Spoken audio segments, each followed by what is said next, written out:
सो intervention ये वो एक तरीका है जिसमें आप एक अपनी, इसमें अपनी हेल्प भी बहुत ज़्यादा होती है। ज़्यादातर फैमिलीज़ हम ऑब्ज़र्व करते हैं यहाँ पर इंटरवेंशंस लिखने में कंफर्टेबल नहीं होती।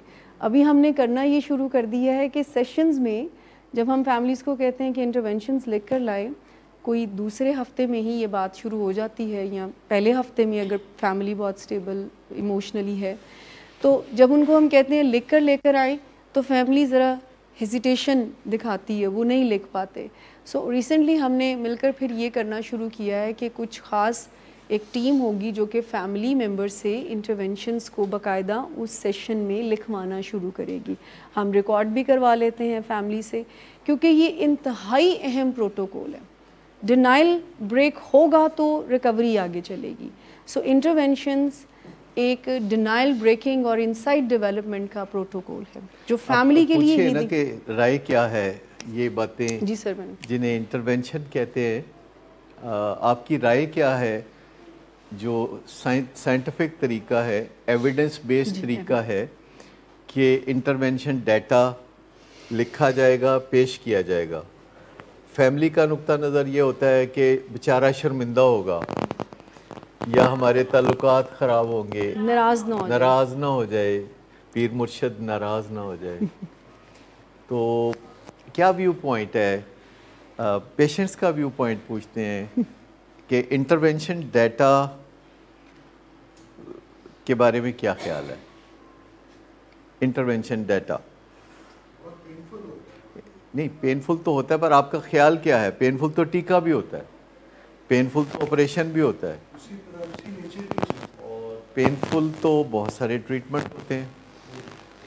साइकोलॉजिकली पेनफुल होता है, फिजिकली पेनफुल नहीं होता। लेकिन जो हार्म आपने दूसरों को पहुंचाया होता है, जब वो आपको बताते हैं तो आप एक ट्रॉमा में, पहले तो ट्रॉमा आप महसूस करते हैं, ट्रॉमा में जाते हैं।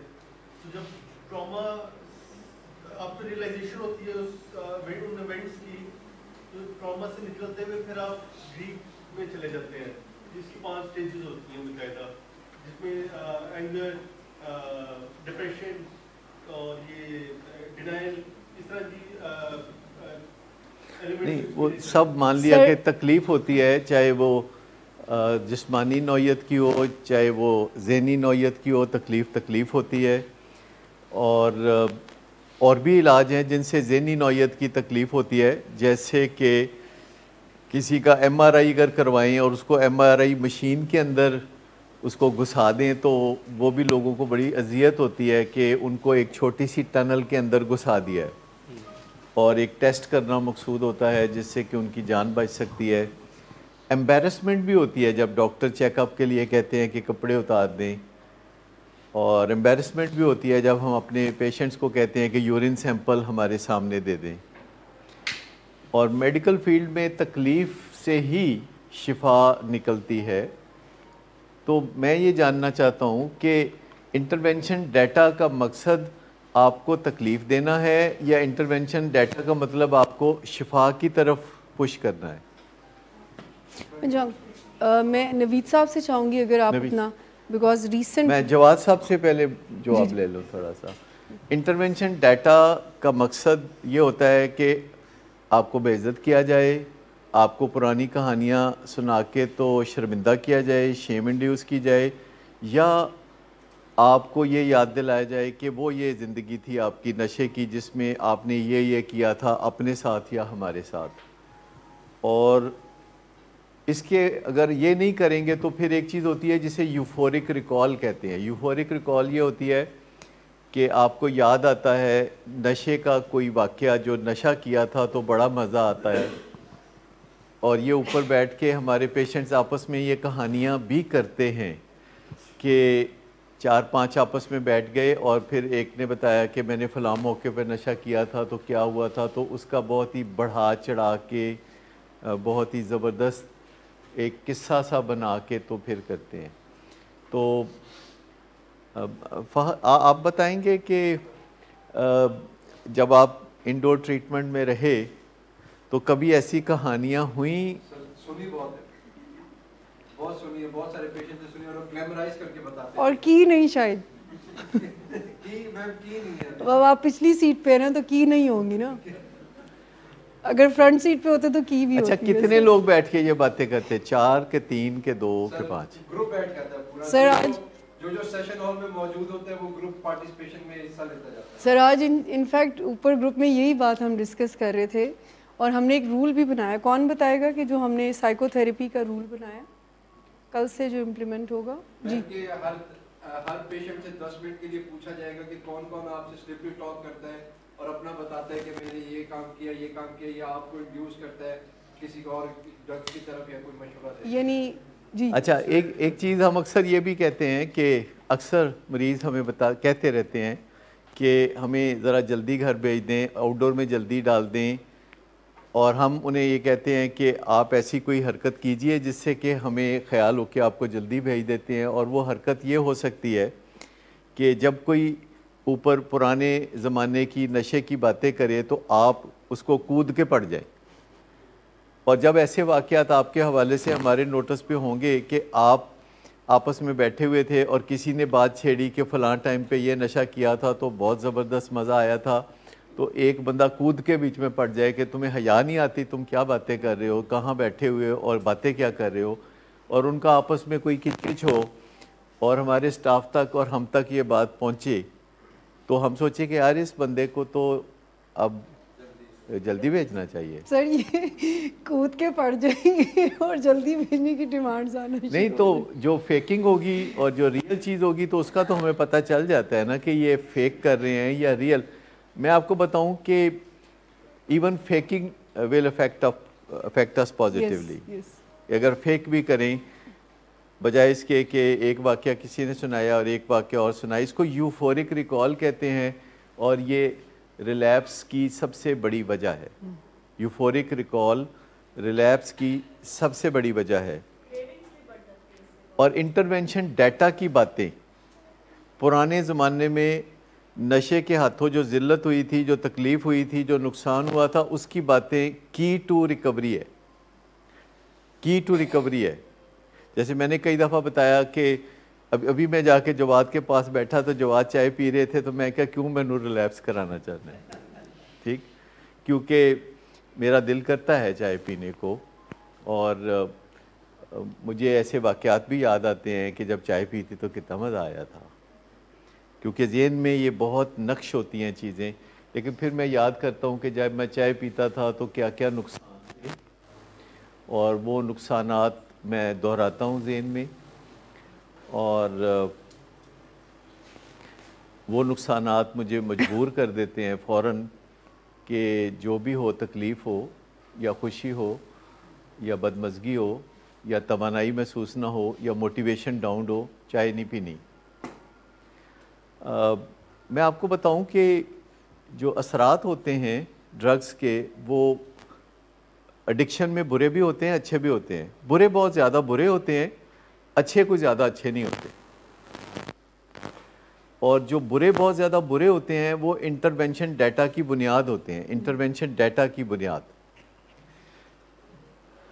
आपका इंटरवेंशन डाटा प्रेजेंट हुआ था तो कैसा लगा था? सर ये ग्रुप में भी डिस्कस कर रहे हैं, ऊपर ग्रुप में ये प्रेजेंट कर रहे हैं। शेम हीलिंग हो रही है शेम हीलिंग हो रही है, कहते अच्छा ऐसी जिदो तो डरने सा। सर आपको अंदाजा हो जाता है आप कहाँ गलत थे, क्योंकि आप तो नशे की हालत में होते हैं, आपको नहीं पता होता जो आपने क्राइसिस क्रिएट किए होते हैं। लेकिन फैमिली के तो ऑब्वियसली माइंड के अंदर होता है हर एक बंदे के, जिनके साथ आप लोग गुजार रहे होते हैं ज़िंदगी, तो उनको बेहतर पता होता है कहाँ कहाँ पे आप स्लिप हुए हैं, कहाँ पे आपने फ्लॉ क्रिएट किए हैं। तो वो ज़्यादा जब आप रीड आउट करते हैं तो शेम हीलिंग ज़रूर होती है। फैमिली को पता है कि ये डाटा बिस्त करने के लिए नहीं है, फैमिली को ये पता है डाटा अगर बेइज्जत करने के लिए हो तो ये तो बहुत ही काउंटर प्रोडक्टिव होगा और प्रोवोकिंग के ज़ुमरे में आएगा। डाटा प्रेजेंटेशन जो होती है ये प्रोवोकिंग नहीं होती, क्योंकि अगर उससे प्रोवोकिंग मकसद हो तो वो तो इलाज की बुनियादी रूह के ख़िलाफ़ होगा। इलाज की बुनियादी रूह ये है कि प्रोवोक नहीं करना, एनेबल नहीं करना, पर इंटरवीन करना है। इंटरवीन करने का मतलब है कि ऐसे बात करनी है कि जिससे इश्ताल ना पैदा हो रोशनी फैल जाए, डिनाइल से बंदा बाहर निकल आए। अभी शायद आप सोशल मीडिया यूज़र हैं सब, तो आजकल जो रौला पड़ा हुआ है सोशल मीडिया पे वो आपने देखा होगा, वो मेरा जिस्म मेरी मर्ज़ी, क्राइसिस इंटरवेंशन। वो जो टेलीविज़न पे परसों एक वाक़या हुआ तकलीफ़ दे, जिसमें एक ख़ातून और एक हज़रत ने आपस में बहुत बुरी गुफ्तगू की, जिससे कि पूरी कौम को बड़ी तकलीफ़ हुई। और इसी का एक वर्जन हमारे मरीज़ भी कहते हैं, मेरा जिस्म मेरी मर्ज़ी का एक वर्जन ये भी कहते हैं। क्या कहते हैं वो? मेरी ज़िंदगी मेरी मर्ज़ी। आप में से किसी को याद होगा अगर अच्छा मैं किसी का खून तो नहीं ना पीता, मैं अपने पैसों से नशा करता हूँ ना। किसी को कत्ल तो नहीं किया ना। हाँ जी, हाँ, चोरी तो नहीं की, डाका तो नहीं डाला, थोड़ी सी जो पी ली है। हाँ तो ਤੁਹਾਨੂੰ की, हाँ मैं मेरी मर्जी, मैं नहाऊँ ना नहाऊँ, वो एक है ना गाना भी बना हुआ है, मैं नहाऊँ ना नहाऊँ। ठीक, तो ये उसी का वर्जन है मेरी मर्ज़ी के हवाले से जो बात है। और ये मर्दों और औरतों के दरमियान एक ऐसी तकसीम पैदा करने की कोशिश है जो बहुत ही ज़हर आलूद है, और यूरोप और अमेरिका इसका खमियाजा भुगत रहा है, मर्दों और औरतों की तकसीम। ये नाकाबिले तकसीम है, मर्द और औरत नाकाबिले तकसीम है, इन दोनों को एक दूसरे की बहुत ज़रूरत है। और ये मर्द और औरत का जो रिश्ता है सिर्फ़ खामद और बीवी के नाते नहीं होता, ये बाप और बेटी का रिश्ता होता है, ये बहन और भाई का रिश्ता होता है, ये बेटे का और माँ का रिश्ता होता है। और इसी वजह से मैं आपको बताऊं कि अब शादी का रिश्ता इन तमाम रिश्तों में से सबसे कमज़ोर रिश्ता है, कि लोग 1 मिनट से पहले अलहदगी की बातें शुरू कर देते हैं और अलहदा हो जाते हैं। लेकिन बहुत अनफॉर्चुनेट बात है, लेकिन अब भी माँ बेटा जल्दी अलहदा नहीं होते, मैं हाले कभी भी अलहदा नहीं होते। बाप बेटा लड़ते भी रहें तो अलहदा नहीं होंगे, भाई भाई भी लड़ते रहें तो कोशिश करते हैं कि इकट्ठे ही रहें, बहन भाई भी अलहदा नहीं होते। तो आहिस्ता आहिस्ता आप देखिए कि जो मियाँ बीवी का रिश्ता है, जो कि सबसे अहम रिश्ता है, जिसमें से बड़े रिश्ते निकलते हैं, जो बहुत ही प्रोडक्टिव रिश्ता है, और जो किसी एक दिन मैक्सिमम टाइम का रिश्ता है और ज़िंदगी भर में मैक्सिमम टाइम का रिश्ता है, उसके बारे में लोग कहते हैं कोई बात नहीं, अगर नाराज़गी होगी तो अलहदगी कर लेते हैं। ये जो मर्ज़ी वाली बात है, तो मर्ज़ी तो दुनिया में दिन ब दिन इंसान की कम होती जा रही है। जो जो सिविलाइजेशन आगे बढ़ रही है तो मर्ज़ी कम होती जा रही है। आप सीट बेल्ट लगाएं या ना लगाएं, ये आपकी मर्ज़ी है कि नहीं? लगानी पड़ेगी ना। क्यों? आपकी गाड़ी, आपकी ज़िंदगी, आपकी सीट बेल्ट, आपकी मर्ज़ी। जी वो तो है ना, लेकिन कहते हैं मुझे नहीं चाहिए सेफ्टी, तो फिर भी जुर्माना होगा। अगर आप तमाम लॉजिक्स दे दें सीट बेल्ट ना लगाने की, तो फिर भी जुर्माना करेंगे। अगर आप हेलमेट नहीं पहनेंगे तो फिर भी जुर्माना करेंगे, हालांकि सारा आपका फटना है। लेकिन ये दुनिया में अगर हम कहें ना कि मेरी मर्ज़ी, मैं नशा करूं, मेरी मर्ज़ी, मेरा जिस्म मेरी मर्ज़ी, हालांकि वैसे हकीकत में मैं बताऊं इस स्लोगन में ख़राबी है कोई नहीं, स्लोगन में कुछ भी नहीं है, लेकिन ये स्लोगन बजाते खुद मनफी है नहीं, इसमें कोई बुराई नहीं है। मेरा जिस्म मेरी मर्ज़ी का मतलब गलत नहीं है। इसका मतलब ये नहीं कि मैं अपने जिस्म को जिसको चाहूँ दूँ, इसका मतलब यह है कि मैं लोगों को दूर रखना चाहती हूँ अपने आप से, कि खाम खा मेरे जिस्म पे अपना हक मत समझे। अगर इसका पॉजिटिव पहलू देखा जाए तो वो मौजूद है अपनी जगह, कि मर्ज़ी के बगैर शादी नहीं हो सकती, ये भी शरअ के मुताबिक है। मर्ज़ी के बगैर शादी नहीं हो सकती, ये कानून के मुताबिक भी है। और बहुत सारी ऐसी चीज़ें हैं जिसमें ये मुस्बत भी है, लेकिन फिर इसके साथ जो दीगर स्लोगन्स हैं, अगर उनके साथ मिला के आप इसको देखें तो फिर इसके अंदर मनफीपन आ जाता है। और वो स्लोगन ऐसे है कि जो मैं यहाँ दोहरा भी नहीं सकता। वो ऐसे स्लोगन भी हैं जो 2-3 दिन में आप देखिएगा कि बहुत बड़ा फसाद होने वाला है, जब ये औरत मार्च इस दफ़ा होगा तो बहुत ज़्यादा फसाद होगा। इसकी ज़रूरत नहीं है। ये हमें अपने घरों में जिद्दोजहद करने की ज़रूरत है कि बतौर घर की औरत के हम घर के मर्दों से बात करें। घर की औरत होने के नाते अपने बेटे से बात करें कि वो अपनी बीवी से अच्छा सलूक करे। ये सड़कों वाला मामला नहीं है हरगिज़, जैसे और नशे का मामला जो है, ये नशे का मामला भी घर में डिस्कस करने वाला मामला है, इसमें मर्जी की बात नहीं हो सकती। आप समझते हैं कि आपको बताया जाना चाहिए कि आप यहाँ क्यों हैं? आपको बताया जाना चाहिए कि आप इस वक्त हस्पताल में क्यों हैं, या नहीं बताया जाना चाहिए? जी नहीं, उनसे पूछ रहा हूँ, आपसे भी पूछूंगा अभी। बताया जाना चाहिए कि मैं यहाँ क्यों हूँ? आप बताएंगे कि ये यहाँ क्यों हैं? ये यहाँ पर इसलिए है क्योंकि इनको बिहेवियर का प्रॉब्लम था, एंजाइटी थी, डिप्रेशन था। वो कि ये ड्रग्स का मसला नहीं था, मगर ये बहुत ज़्यादा गुस्से में आते थे और गुस्से में मुझे लगता ये था कि कहीं अपने आप को ये नुकसान ना पहुँचा। और उसके अलावा शक शुबे वाली बातें भी बहुत थी। शक शुबे वाली कौन सी? कि हाँ, उसके अलावा इनको सस्पिशन था कि कोई आदमी मुझे मेरे पीछे है कर रहा है, या वो कोई आदमी मुझे मारना चाहता है, जो कि मैंने इससे कहा कि तुम्हें कोई नहीं मार सकता। तो वो कहता था कोई आदमी मुझे मारना चाह रहा है, कोई मेरी चाय में दे रहा है। हम कई बिजनेस मीटिंग्स पे थे जाते, वहाँ पर वो कहता था कि मेरी कॉफ़ी में उसने कोई चीज़ डाल दी। हालांकि वो लोगों को बड़ी अरसे से ये था जानता और अकेले में उनसे मिलता भी रहा है। तो मुझे ये डर था कि ये जब शाम को ड्राइव करता है, मैकडॉनल्ड्स में जाके बैठता है, कहीं और है बैठता, तो खुदा ना खास्ता इसी तरह गुस्से के अंदर ये किसी को थप्पड़ ना मार दे, कोई एक्सीडेंट ना हो जाए। तो मुझे सबसे ज़्यादा फिक्र इसी की थी कि कहीं ऐसा ना हो कि इसको नुकसान हो। और ये 1 साल से खुद कह रहा था कि मुझे किसी रिहैब में छोड़ आएं। हाँ, ये भी था, कहता कि मुझे किसी रिहैब में छोड़ आए। तो मैं जब इससे पूछता था कि कौन से रिहैब में छोड़ के आना है, अगर तुमने विलिंग वेज में जाना है तो वहाँ पर भी जा सकते हैं। तो ये मुझे कहता था वो एडिक्ट्स का है, मुझे किसी और रिहैब में लेके जाएं।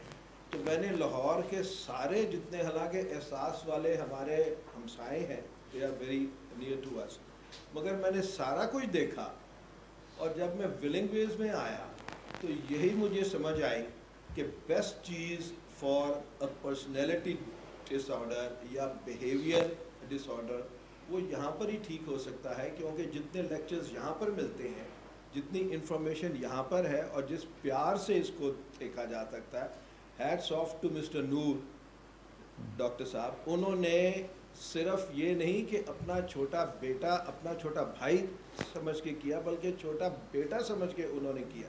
इतनी प्यार से किया है, इतनी मोहब्बत से किया है, और उसका रिज़ल्ट जो है वो आपके सामने है कि विद इन 15 डेज ये अब माशाल्लाह he is very near to normal, although he is not normal, क्योंकि ये कहता है मुझे यहाँ से लेके जाओ।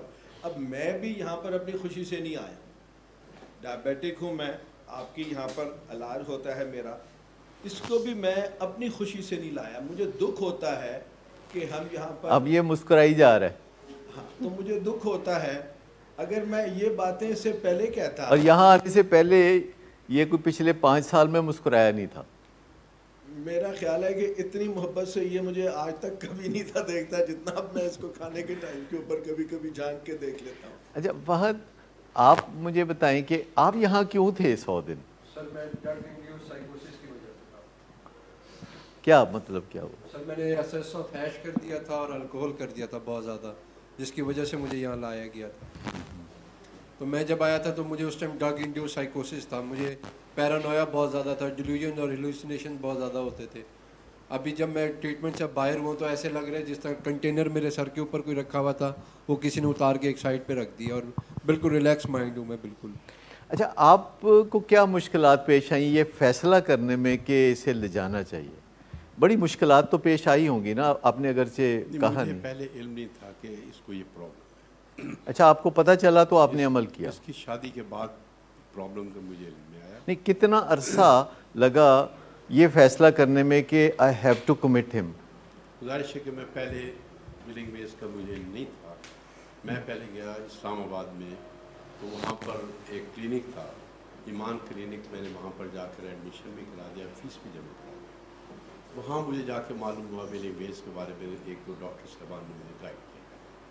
मैं फिर आपकी तरफ आया, मैंने देखा, और फिर यहाँ आकर मुझे एहसास हुआ कि लेकिन ये मुश्किल नहीं था कमिट कर देना, अपने बेटे को किसी के हवाले कर देना? नहीं, बिल्कुल नहीं था ऐसा। ये था कि ये प्रॉब्लम क्रिएट ना करे, ये कोई रिएक्ट ना करे, लेकिन इसने बड़े ही तहम्मुल से इसको एक्सेप्ट किया और ये सारा कंप्लीट किया। अच्छा, कोई और बताएगा कि ये फ़ैसला करना, आखिरी फ़ैसला करना कि किसी के हवाले कर दें अपने बेटे को, ये मुश्किल लगा हो? जी, मैं इसमें ये ऐड करना चाहता हूँ कि मैं कोई 5-6 साइकेट्रिस्ट के पास गया हूँ जिसके पास कि मुनीब जाना नहीं था चाहता, और वो दवाई नहीं था खाता, और ये सारा का सारा प्रोसेस उसी लिए हुआ है क्योंकि उसने मेडिसिन नहीं ली, नंबर 1। नंबर 2, मैं 5-6 साइकेट्रिस्ट के पास गया और उनसे मैंने कहा कि जी अल्टीमेटली दवाई तो उसने खानी है, तो then what is the procedure कि एक एंग्जाइटी वाला आदमी या कोई एमआरई वाला आदमी जो ड्रग एडिक्ट नहीं है वो ना खाए। तो उन्होंने मुझे कहा जी इन हाउस, ओके। तो मैंने कहा कि इन हाउस विलिंग वेज ठीक है? उन्होंने कहा जी नहीं, विलिंग वेज ठीक नहीं है क्योंकि वो सिर्फ ड्रग एडिक्ट्स का इलाज करते हैं। और ये इसके बारे में मुझे भी बहुत बड़ा था ख़दशा कि ऐसा ना हो कि मैं वहाँ पर जाऊँ जहाँ पर इलाज इसका गलत हो जाए। मगर आने के बाद और उसको देखने के बाद अब मुझे ये महसूस हो रहा है कि वाकई ये एक रिहेबिलिटेशन सेंटर है। इट इज़ ठीक है, नहीं, it's for everybody, not for drug addicts only. यहाँ गैम्बलिंग वाले भी आते हैं जिनका ड्रग एडिक्शन का मामला नहीं होता। एक और बात भी मैं कहना चाहूँगा कि ये जो ख्याल होता है कि ड्रग एडिक्ट्स के साथ रहते रहते कोई बंदा जो ड्रग एडिक्ट नहीं है वो कहीं ड्रग एडिक्ट ना हो जाए, और ये ख्याल कि ड्रग एडिक्ट्स के साथ रहते रहते जो बंदा चरस पीता है वो कहीं हेरोइन ना पी ले, जो हेरोइन पीता है वो कहीं कोकेन ना कर ले, ये ख्याल साइंटिफिकली गलत है। अगर ड्रग एडिक्ट्स के बाहर जो ड्रग एडिक्ट्स के साथ रहना होता है, उसमें एक बंदा जब ड्रग एडिक्ट्स के करीब आता है तो पहले ही उसकी नीयत ख़राब होती है, फिर जब नज़दीक आता है तो वो उसको ड्रग्स की ऑफ़र करते हैं और एक दिन वो कबूल कर लेता है, लेकिन वो अनकॉन्शियसली पहले ही उस राह पे चला होता है। और जो ड्रग एडिक्ट्स ट्रीटमेंट सेंटर के अंदर होते हैं उनको देख के तो जिसने नशा करना भी था ना वो भी छोड़ देता, वो भी कहेगा कि ये काम नहीं ठीक। जी, जब मुझे बीमारी हुई मैं अल्कोहलिज्म में गया, तो जो मेरे दोस्त सोशल ड्रिंकर बाहर करते थे, सोशल ड्रिंकिंग करते थे, उन्होंने मुझे बता के ये अल्कोहल छोड़ दी कि यार इस अगर ये भी हाल हो सकता है। मतलब यानी करीब में जानते थे कि आपका बुरा हाल है और वो अभी सोशल ड्रिंकर थे तो उन्होंने भी छोड़ दिया, क्योंकि एक बंदा जो बाहर में ड्रग्स कर रहा होता है और उसने सूट बूट पहना होता है, या वो कोई डॉक्टर होता है, अच्छे ओहदे पे होता है, वकील होता है या पायलट होता है। अभी मज़े की बात बताऊं कि एक हमारे पायलट, PIA के पायलट ने चूँकि कोई ड्रग शक की हुई थी, तो जब वो जहाज़ में गया तो उसको नींद सी आ गई, तो उसने अपनी जगह स्टीवर्ड को बिठा के जहाज़ में तो खुद जाके तो 1 घंटे के लिए सो गया। और जहाज़ जब UK से उड़ा और जर्मनी की हदूद में दाखिल हुआ तो उन्होंने पूछा उसको कि भाई ये तुम कहाँ फिर रहे हो, यानी रूट से हट के फिर रहे हो। इतनी देर में अभी वो पूछ ही रहे थे तो जर्मनी की हदूद से निकल के हंगरी की हदूद में चला गया और वहाँ 4 जहाज़ जेट पायलट ने उनको घेर लिया और फिर पूछ परतीत करके तो उनको छोड़ा। आप अंदाज़ा करें कि जो पायलट था, जिसकी जो फर्स्ट पायलट था, उसने किसी दूसरे बंदे को जिन्हों थोड़ा बहुत जहाज़ चलाना आंदा सी ओहदे ते जहाज़ छड़ के 777 जो कि फुल पैक्ड होता है, और इस तरह इंसान नशे में गैर जिम्मेदारी का मुजाहरा भी कर सकता है। लेकिन वो जो मैं बात कर रहा हूँ कि ड्रग एडिक्ट्स को देख के और ट्रीटमेंट में देख के कोई बंदा टेम्प्टेड नहीं होता कि वो भी ड्रग करे, क्योंकि हमने पिछले 41 साल में देखा है कि जो भी हमारे स्टाफ मेंबर विलिंग वेज में या सदाकत क्लिनिक में आए और फिर चले गए, अपनी ज़िंदगी में आगे बढ़ गए, तो कभी किसी के बारे में नहीं सुना कि वो सिगरेट भी पीता हो, हालांकि वो मुसलसल 8 घंटे कम अज़ कम ड्रग एडिक्ट्स के साथ गुजारते हैं, लेकिन उनको सब पता चलता है कि ये नताइज क्या निकल रहे हैं इनकी ज़िंदगी में। और उनमें से कुछ ऐसे दर्द दिल के साथ काम करते हैं कि हमें हैरत होती है, क्योंकि वो भी सोसाइटी में रहते हैं, घरों में रहते हैं, वो पेशेंट की तकलीफ़ों को किस तरह हमें रिपोर्ट करते हैं, हालांकि पेशेंट्स बाज़ औक़ात उनसे इस बात पे नाराज़ होते हैं। जब वो हमें रिपोर्टिंग करते हैं तो वो पेशेंट्स नाराज़ होते हैं, लेकिन वो नाराज़गी की परवाह किए बगैर वो हमें बताते हैं। तो एक तो ये है कि रिहेबिलिटेशन सेंटर जो होता है उसमें हर वक्त एक पॉजिटिव टॉक हो रही होती है, और सोसाइटी में नशे के बारे में हर वक्त एक नेगेटिव टॉक हो रही होती है। लिहाजा इस माहौल में हमारे जो काउंसलर्स हैं, जो साइकोलॉजिस्ट हैं, जो डॉक्टर्स हैं, अगर उन्होंने ज़िंदगी में कभी वैसे नशा करना भी था तो यहाँ आके उनका रुझान एक नेचुरल हाई की तरफ हो जाता है। नेचुरल हाई की तरफ वो छोटी छोटी बातों में सोचने लगते हैं कि नेचुरल हाई कैसे मिलेगी, नेचुरल वेल बीइंग का एहसास कैसे मिलेगा। इसमें इंटरवेंशन डाटा का बड़ा रोल है हमारे स्टाफ के लिए भी, कि जब हमारे स्टाफ इंटरवेंशन डाटा पढ़ते हैं पेशेंट्स का, और जब हमारे साइकोलॉजिस्ट इंटरवेंशन डाटा पढ़ते हैं, तो वो चीज़ें भी जान लेते हैं जो कि दूसरे लोग नहीं जानते, कि घरों में नशे से किस कदर बर्बादियाँ आती हैं। लिहाजा इंटरवेंशन डाटा के बारे में थोड़ा सा मैं मोटिवेट करना चाह रहा हूँ कि ये की टू सक्सेस है, की टू रिकवरी है, कि इंटरवेंशन डाटा प्रेजेंट कर दिया जाए। मैं पूछने लगा उनको कि आप रेडी हैं इंटरवेंशन डाटा प्रेजेंट करने के? रेडी हो डॉक्टर साहब, आप सोच नहीं सकते कि ये कोई ये समझता था कि इसका बाप इसको मारने वाला है, कि इसकी माँ इसको मारने वाली है, इसकी बहन इसको पॉइजन दे रही है। ये तो अपने लोगों की बात है। ऐसे होता था? आप ऐसा सोचते थे या याद नहीं? ऑफिशियली नहीं, अनऑफिशियली। मतलब अगर ये सब बहन भाई इकट्ठे मिलके, वालदा वालिद इकट्ठे मिलके कोई बात करेंगे तो थोड़ा एतबार आ सकता है ना आपको कि यार मैं ये बातें करता था। क्योंकि जब माँ और बाप और बहन इकट्ठे बैठ के बात करेंगे कि यार मुनीब आप यूँ बात करते थे। मैं आपको कहता हूँ, मैं असल में फैमिली में सबसे छोटा हूँ एज, तो इसलिए वो मेरे से ज़रा अलग में, वो अलग रख के ज़रा बात करते हैं। अलग रख के क्या बात करते? मतलब जो भी उनकी बातें वगैरह होती नहीं, अभी तो जो भी बात करेंगे ना आपके साथ बैठ के करेंगे, और तारीख़ बताएंगे, दिन बताएंगे, और जो बातें थी वो बताएंगे। और इसका पर्पज़ क्या है? इसका पर्पज़ ये है कि आप दवाई के बारे में पॉजिटिव हो जाओ, कि आपको पता चल जाए कि अगर मैं दवाई नहीं खाऊंगा तो मैं फिर यही बातें करूंगा शक वाली, कि ये जहर दे रहे हो मुझे, ये कर रहे हो।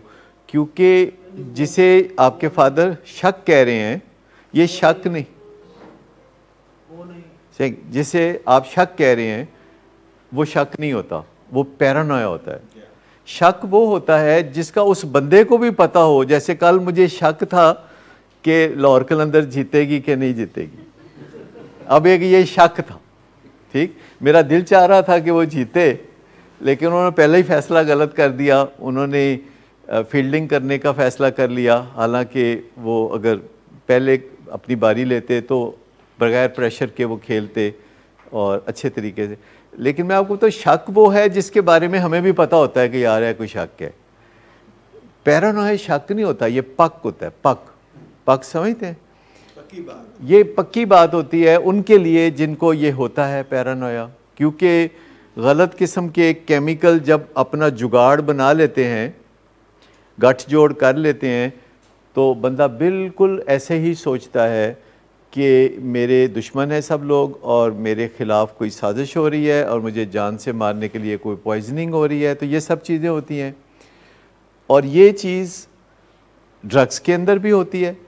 जो लोग ड्रग्स यूज़ करते हैं, थोड़ा सा पैरानोया हार्ड ड्रग की वजह से होता है, लेकिन ज़्यादा पैरानोया चरस की वजह से होता है या क्रिस्टल मेथ की वजह से और कोकेन की वजह से होता है। कुछ पैरानोया अल्कोहल की वजह से भी होता है। तो पैरानोया का मतलब शक नहीं होता, पक होता है। हाँ, बस उसके लिए शक का लफ्ज़ नहीं इस्तेमाल करना चाहिए, क्योंकि शक का लफ्ज़ जो है वो नॉर्मल हालात में है। जब आपको शक हो कि मैंने जो पैसे किसी को दिए हैं वो वापस नहीं करेगा, क्योंकि पहले भी उसने कभी वापस नहीं किए, तो ये एक शक है। हो सकता है वो आके वापस कर दे, नहीं कोई पता नहीं। लेकिन पाकिस्तान ने पहले कभी नहीं सन पैसे देते दुनिया दे वापस, हुण पाकिस्तान देंदा है, वरना ग्रे लिस्ट से जा रहा था ब्लैक लिस्ट में। तो वो अब नहीं रहा मुमकिन, ये पाकिस्तान के लिए भी नहीं रहा, तो किसी बंदे के लिए भी मुमकिन नहीं रहा। लेकिन मैं आपको बताऊं कि थोड़ा बहुत पैरानोया तो चाय पीने वाले को भी होगा, क्योंकि उसका ब्रेन स्टिमुलेटेड होगा। मुझे माफ़ कर दें, मैं चाय के ख़िलाफ़ ज़्यादा नहीं बोलता, ये मेरा अपना दुखड़ा है।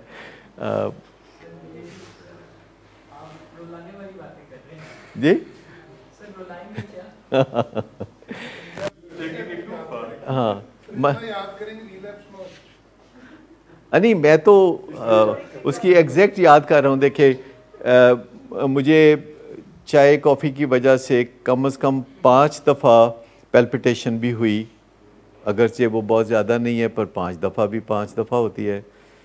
यानी अपना दिल धड़कता हुआ आपको बहुत तेज़ी से महसूस हो, जिससे एप्रीहेंशन होती है, जैसे पैनिक अटैक होता है। चाय के नुकसानात अपनी जगह हम गिनवाते रहेंगे, लेकिन हम इंटरवेंशन डाटा की जो बात करते हैं, मैं चाह रहा हूँ कि मुनीब बताएं कि आपके वालिदैन आपको डिटेल में बताएं कि आप यहाँ क्यों हैं।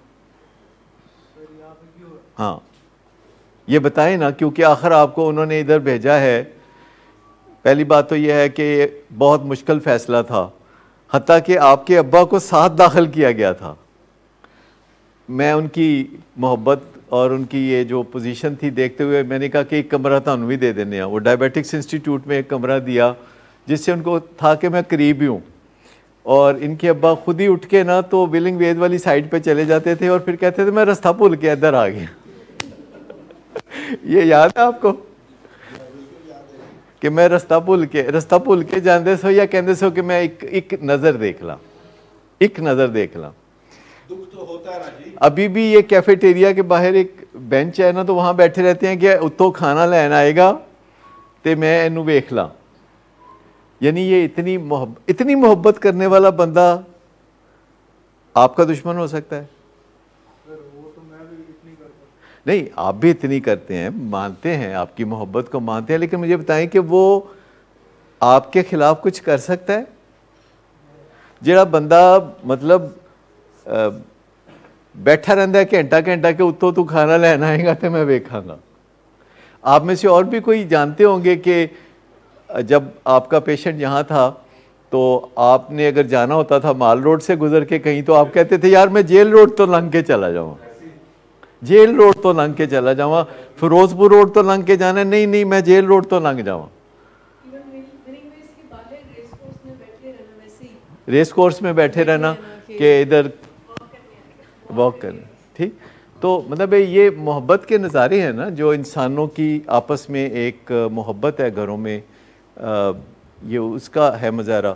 लेकिन मैं आपको बताऊं कि जो भी आपके फादर ने देखा होगा वो बताएंगे एक दिन, और उसको बताने का सिर्फ एक मकसद है कि आपको पता चल जाए कि आपका जो केमिकल बैलेंस है वो ज़रा ऊपर नीचे हो गया था। यानी केमिकल्स जो होते हैं ना, इंसान केमिकल्स से चलता है ना, जैसे ही आपने हाथ ऐसे किया है तो ये भी केमिकल्स की मदद से किया है। अगर केमिकल्स काम ना करें तो आप ऐसे भी नहीं हाथ कर सकते, कोई ब्रेक डांस वगैरह नहीं हो सकता केमिकल्स के बगैर, ठीक। तो ये उन्होंने बताना है हमारे अर्ज़ करने पे कि आपको बताएं, ताकि आप दवाई का फ़िक्र करने वाले घर में पहले इंसान बन जाए। फ़िलहाल आपके घर में दवाई का फ़िक्र करने वाले आप आखिरी इंसान होंगे। ऐसे ही है ना कि अगर दवाई, और बहुत सारे घरों में हमारा एक पेशेंट है कराची में जिसकी दवाई की ज़िम्मेदारी उसकी वालदा ने लगाई। उस वालदा ने ज़िम्मेदारी कैसे शिफ्ट की, उसने कहा कि मैं अलार्म लगा दिया करूँगी, जब अलार्म बोले तो तुम दवाई खा लिया करना। अब मुझे बताइए ये जिम्मेदारी ठीक है कि मैं आपको कहता हूँ कि आपने दवा देनी है अताए अजीज़ को, और आप कहें अताए अजीज़ जो तुम अलार्म की आवाज़ आए तो तू दवाई खा लेनी है, इट विल नॉट वर्क। ये तो खुद आदमी को अपनी फीलिंग होनी चाहिए कि जैसे उसने सुबह का नाश्ता करना है या उसको भूख लगती है तो उसने खाना खाना है, या अगर नहीं भी भूख लगती, ये खुद आदमी को फिक्र होना चाहिए। अब मैं डायबिटिक हूँ, मुझे पता है कि मैंने इंसुलिन कब है लेनी, मैंने ब्लड प्रेशर अपना सुबह है चेक करना, और बाकी चीज़ें मैंने कब है लेनी, तो फिर ही इंसान एक सेहतमंद ज़िंदगी गुजार सकता है। दवाइयों के बगैर, खैर होती तो अल्लाह पाक की ज़ात ने ही सारा कुछ देना, लोग दवाइयाँ भी खाते नहीं भी होता, मगर mostly it is the medicine which counts, कि अल्टीमेटली आप दवाइयाँ भी खाएं, आप नमाज भी पढ़ें और शफा की दवा मांगें। अच्छा, उसके लिए एक चीज़ ज़रूरी है कि आपको कुछ अरसे तक दवा से फ़ायदा पहुँचे और आपको पता चल जाए, यानी आपको दवा से फ़ायदा पहुँचे। अभी ताहा मुझसे बात कर रहा था, कहता मैनू पक्का पता चल गया है कि जड़ा मेरा सारा दुख सी ना वो पित्ते की वजह नाल सी। कहता मैं 1.5-2 साल सोचता रहा कि वो मेदे दे विच कोई पायलोरी दे जरासीम ने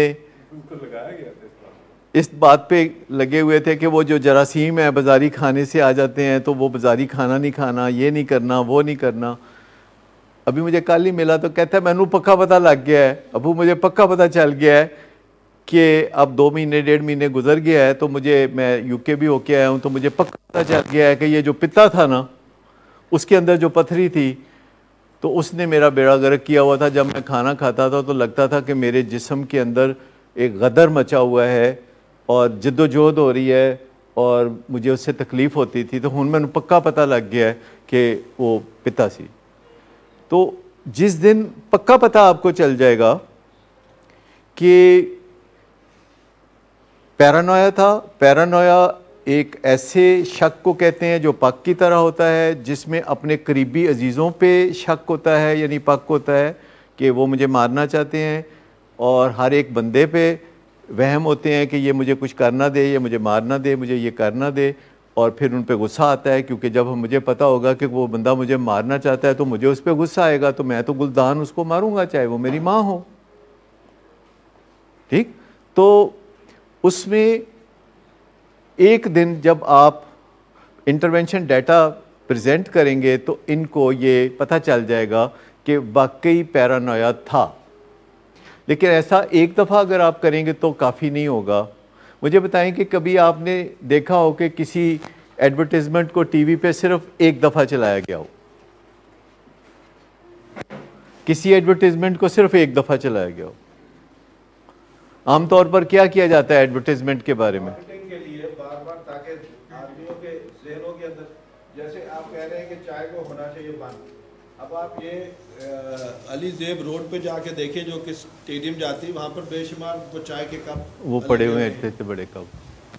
तो वो ज़ाहिर है एक एडवर्टाइजमेंट है कि आप कोको कोला कितने अरसे से मार्केट में है, लेकिन अभी भी एडवर्टाइजमेंट देते हैं। वो लक्स कितने अरसे से मार्केट में है, वो अभी भी एडवर्टाइजमेंट देते हैं। तो इससे हमें सबक सीखना चाहिए कि जब हम इंटरवेंशन डाटा पेश करते हैं तो कम अज़ कम recommended intervention data presentation 21 times है, 21 टाइम्स। अब हम ये भी करने वाले हैं कि 100 दिनों के अंदर कम अज़ कम 20 दफ़ा 21 दफ़ा ये काम भी रेगुलर जिस दिन हो, उसके बाद जब भी मुलाकात हो पहला काम हो कि आइए जी अस्सलाम वालेकुम इंटरवेंशन डाटा प्रेजेंट करेंगे, क्योंकि उससे वो सिंक इन करता है।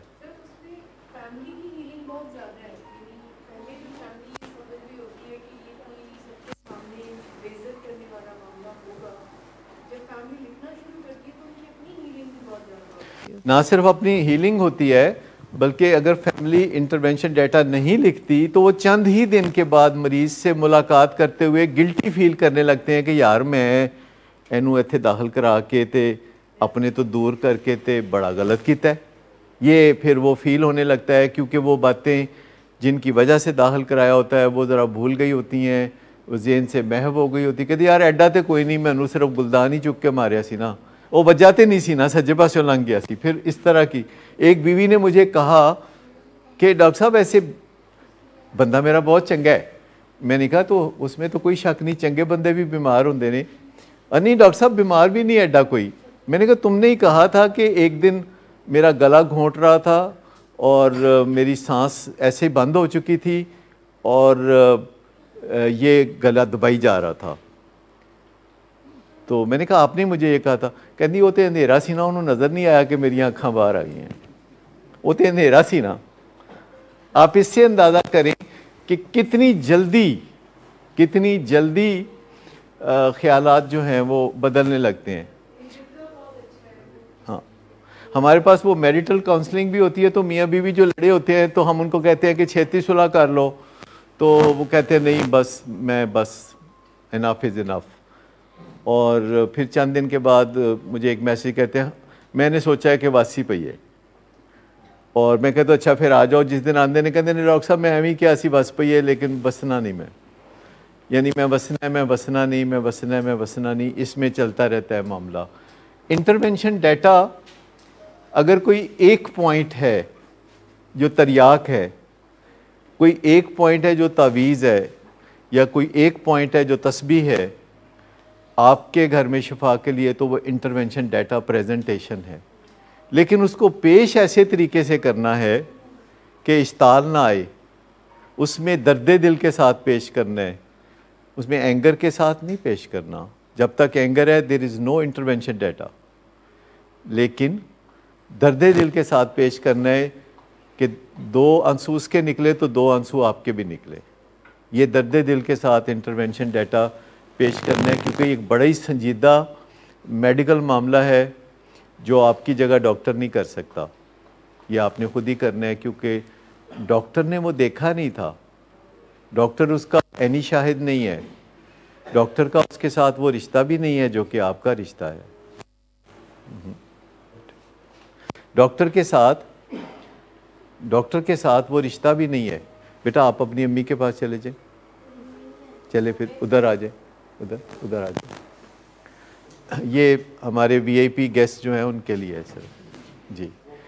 हाँ, तो ये सिंपल सी मैं जो बात कह रहा हूँ इंटरवेंशन डाटा, इसमें आपको बहुत ज़्यादा मेहनत करने की ज़रूरत है कि आप बात करें तो आपके चेहरे से मोहब्बत टपके, आप बात करें तो आपके चेहरे से एम्पथी टपके, ऐसे लगे कि जो शू उसके में कील है वो आपके शू में भी चुभ रहा है। आपको पता चल जाए, क्योंकि बाप बेटा 2 नहीं होते, माँ बेटा भी 2 नहीं होते, मियाँ बीवी भी 2 नहीं होते, ये इसे जोड़ा कहते हैं। और जो इंटरवेंशन डाटा प्रेजेंट करना है या इस्लाह के लिए बात की जाती है, जैसे मुदाखलत बराए इस्लाह के ऊपर हम बात कर रहे हैं, तो इस्लाह के लिए जब बात करते हैं तो उसका मकसद बेइज्जती नहीं होना चाहिए, उसका मतलब इरिटेट करना भी नहीं होना चाहिए। आप टीवी पे वो जो पहले भी हमने जिक्र किया, वो जो बहस चल रही है आजकल, एक बहुत बड़े राइटर ने एक ख़ातून के साथ बहुत ही बदतमीज़ी की, लेकिन ख़ातून ने भी फिर कमी कोई छोड़ी नहीं, उसने भी जवाबन उसने भी बार बार चिढ़ाने के लिए वो बात जो है वो, मकसद चिढ़ाना नहीं होना चाहिए इंटरवेंशन डाटा का।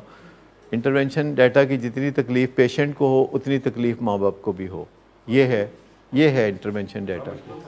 इससे ज़्यादा मुश्किल काम कोई नहीं है। लेकिन मैं आपको एक बात ज़रूर कहूँगा कि इनका तो जो हो रहा है, पर आप भी बहुत अच्छा सीख रहे हैं पहले की निस्बत, और आपके लिए सिंगल पॉइंटेड एजेंडा ये है कि आप अपने बच्चे को जो नेसेसरी पेन है उसमें देखने के काबिल हो जाए। नेसेसरी पेन, ये बहुत बड़ी स्किल है। नेसेसरी पेन, ये जो नेसेसरी पेन है, ये बहुत सारे लोगों को सीखनी पड़ती है, जजों को सीखनी पड़ती है। जब वो फैसले करते हैं ना, किसी की ज़िंदगी मौत के फैसले करते हैं, तो वो एक नेसेसरी पेन में से खुद गुजरते हैं। नेसेसरी पेन है तो हम दोनों बात है कि यहाँ पर आए हैं। अच्छा, वो जो नेसेसरी पेन है ये बहुत पेनफुल है। It is very painful. जो नेसेसरी पेन है, इसको डायग्नोज करना, डिफरेंशियल डायग्नोज करना एक डॉक्टर के लिए भी ये होता है कि अपने मरीजों के लिए फैसले करते हुए कि नेसेसरी पेन देनी है, अननेसेसरी पेन नहीं देनी, और डायग्नोसिस करना between the necessary pain and the unnecessary pain, ये बहुत इम्पॉर्टेंट है। और जल्द या बदेर डॉक्टर भी ये सीख लेते हैं, जल्द या बदेर माँ बाप भी ये सीख लेते हैं, और दूसरे लोग लॉ इन्फोर्सिंग एजेंसीज होती हैं वो भी बहुत जल्दी ये सीख लेते हैं कि नेसेसरी पेन क्या है, और उसको ज़ब्त के साथ सीखना। जी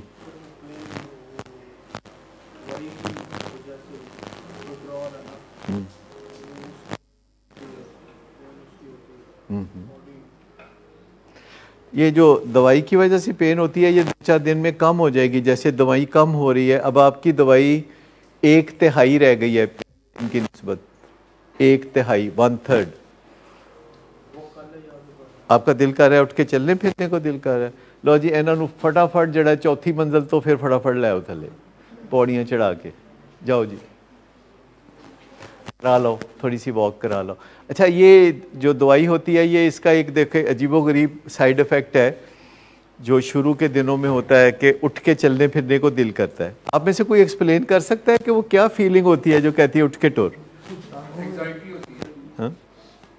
और एंग्जाइटी जब भी होती है तो चलने को क्यों दिल करता है? सर बेचैनी अंदर से इतनी पैदा कर देती है दवाई कि वो आपको वॉक करने पे मजबूर। तो फिर जब मैं कहता हूँ कि चलने से एंग्जाइटी ठीक होती है तो फिर समझ आता है ना। सर ठीक है सर आप। तो अगर हम हर किस्म की एंग्जाइटी से बचना चाहते हैं तो चलना फिरना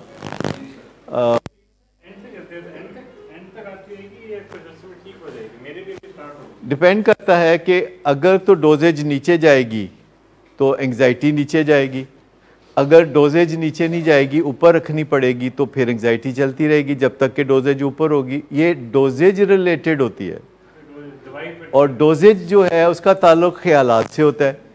अगर ख्यालात तेज़ी से बेहतर हों, जैसे कि यहाँ बातचीत होती है, तो मैं देखता हूँ कि ख्यालात बदलने लगते हैं। ये जो बातचीत का मकसद है, ये बातचीत दवाई की नेमुल बदल है और दवाई बातचीत की नेमुल बदल है। इन दोनों का आपस में रिश्ता है, दवा का और काउंसलिंग का आपस में एक गहरा रिश्ता है। और काउंसलिंग नहीं हो सकती दवा के बगैर, और काउंसलिंग के बगैर दवा बढ़ती रहेगी और उसके साइड इफ़ेक्ट्स बहुत आएंगे। अल्टीमेट एम जो हमारी कामयाबी का एम है वो ये है कि हम दवा को ख़त्म करके काउंसलिंग से रिप्लेस कर दें। लेकिन काउंसलिंग से फिर किस चीज़ को रिप्लेस करें? काउंसलिंग से किस चीज़ को रिप्लेस करें? देखिए, हम दवा से शुरू करते हैं और साथ दुआ भी करते हैं, फिर काउंसलिंग करते हैं, बातचीत करते हैं, लेकिन आखिरकार काउंसलिंग का नेमुल बदल क्या है? अपनी सेल्फ काउंसलिंग। क्योंकि जब आप किसी से कोई काम करवाते हैं और करवाते रहते हैं वो काम, खाना पका के कोई देता है, पेश करता है, तो आपको अनकॉन्शियसली आ जाता है खाना खोना पकाना। आप अगर खुद से सीख लें ये काउंसलिंग तो बहुत अच्छा है। मेरे ख्याल में कल हमारा जो सेशन यहाँ हुआ था वो CBT पे था, कल CBT पे था। CBT कॉग्निटिव बिहेवियर थेरेपी है, जो अगर आप खुद सीख लें तो आप अपनी मदद डेफिनेटली कर सकते हैं। कॉग्निटिव बिहेवियर थेरेपी अगर आप खुद सीख लें, जो कि मुश्किल नहीं है, और 21वीं सदी के आगाज़ में हम कह सकते हैं कि दुनिया की बेस्ट काउंसलिंग है, जिसे CBT कहते हैं, कॉग्निटिव बिहेवियर थेरेपी। यानी कॉग्निटिव के मतलब ये है कि आपकी ज़हनी सलाहियतों के हवाले से जब बात की जाती है, सोच विचार के हवाले से बात की जाती है, तो उसको कॉग्निटिव कहते हैं।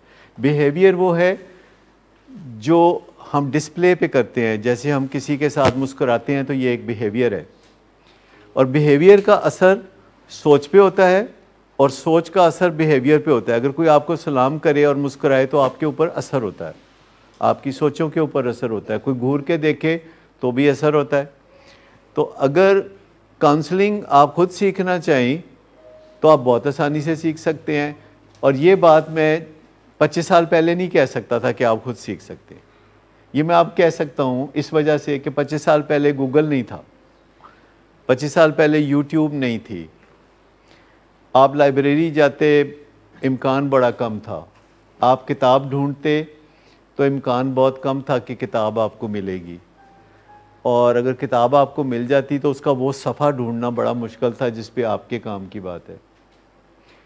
लेकिन आज अगर आप गूगल पे लिखते हैं सीधी बात, तो किसी लाइब्रेरी जाने की ज़रूरत नहीं, कुछ भी करने की ज़रूरत नहीं, एग्जैक्टली जितनी बात आपने पूछी है सबसे पहले उसका जवाब आ जाएगा, और उसके बाद जो बातें आप और भी जानना चाहें वहाँ मोती बिखरे पड़े होते हैं दानिश के, अकल के, तो अब आप सीख सकते हैं।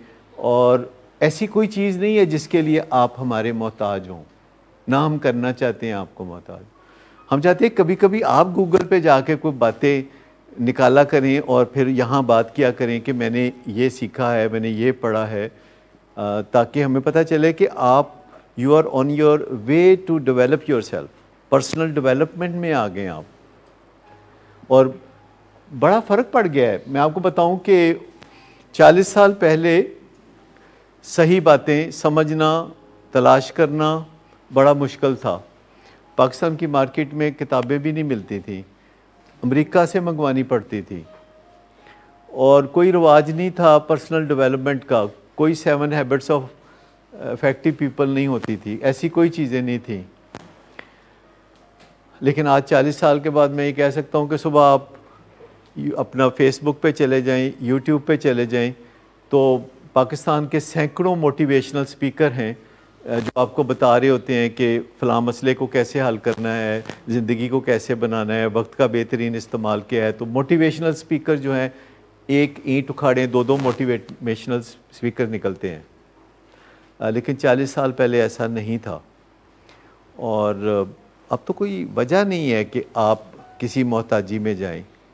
मैं आपको यहाँ तक भी कह सकता हूँ कि अगर लोग यहाँ आने से पहले गूगल पे जाना शुरू कर देते और वहाँ लिखी हुई बातों को चुन के उन पे अमल करना शुरू कर देते, तो शायद उनको यहाँ भी ना आना पड़ता।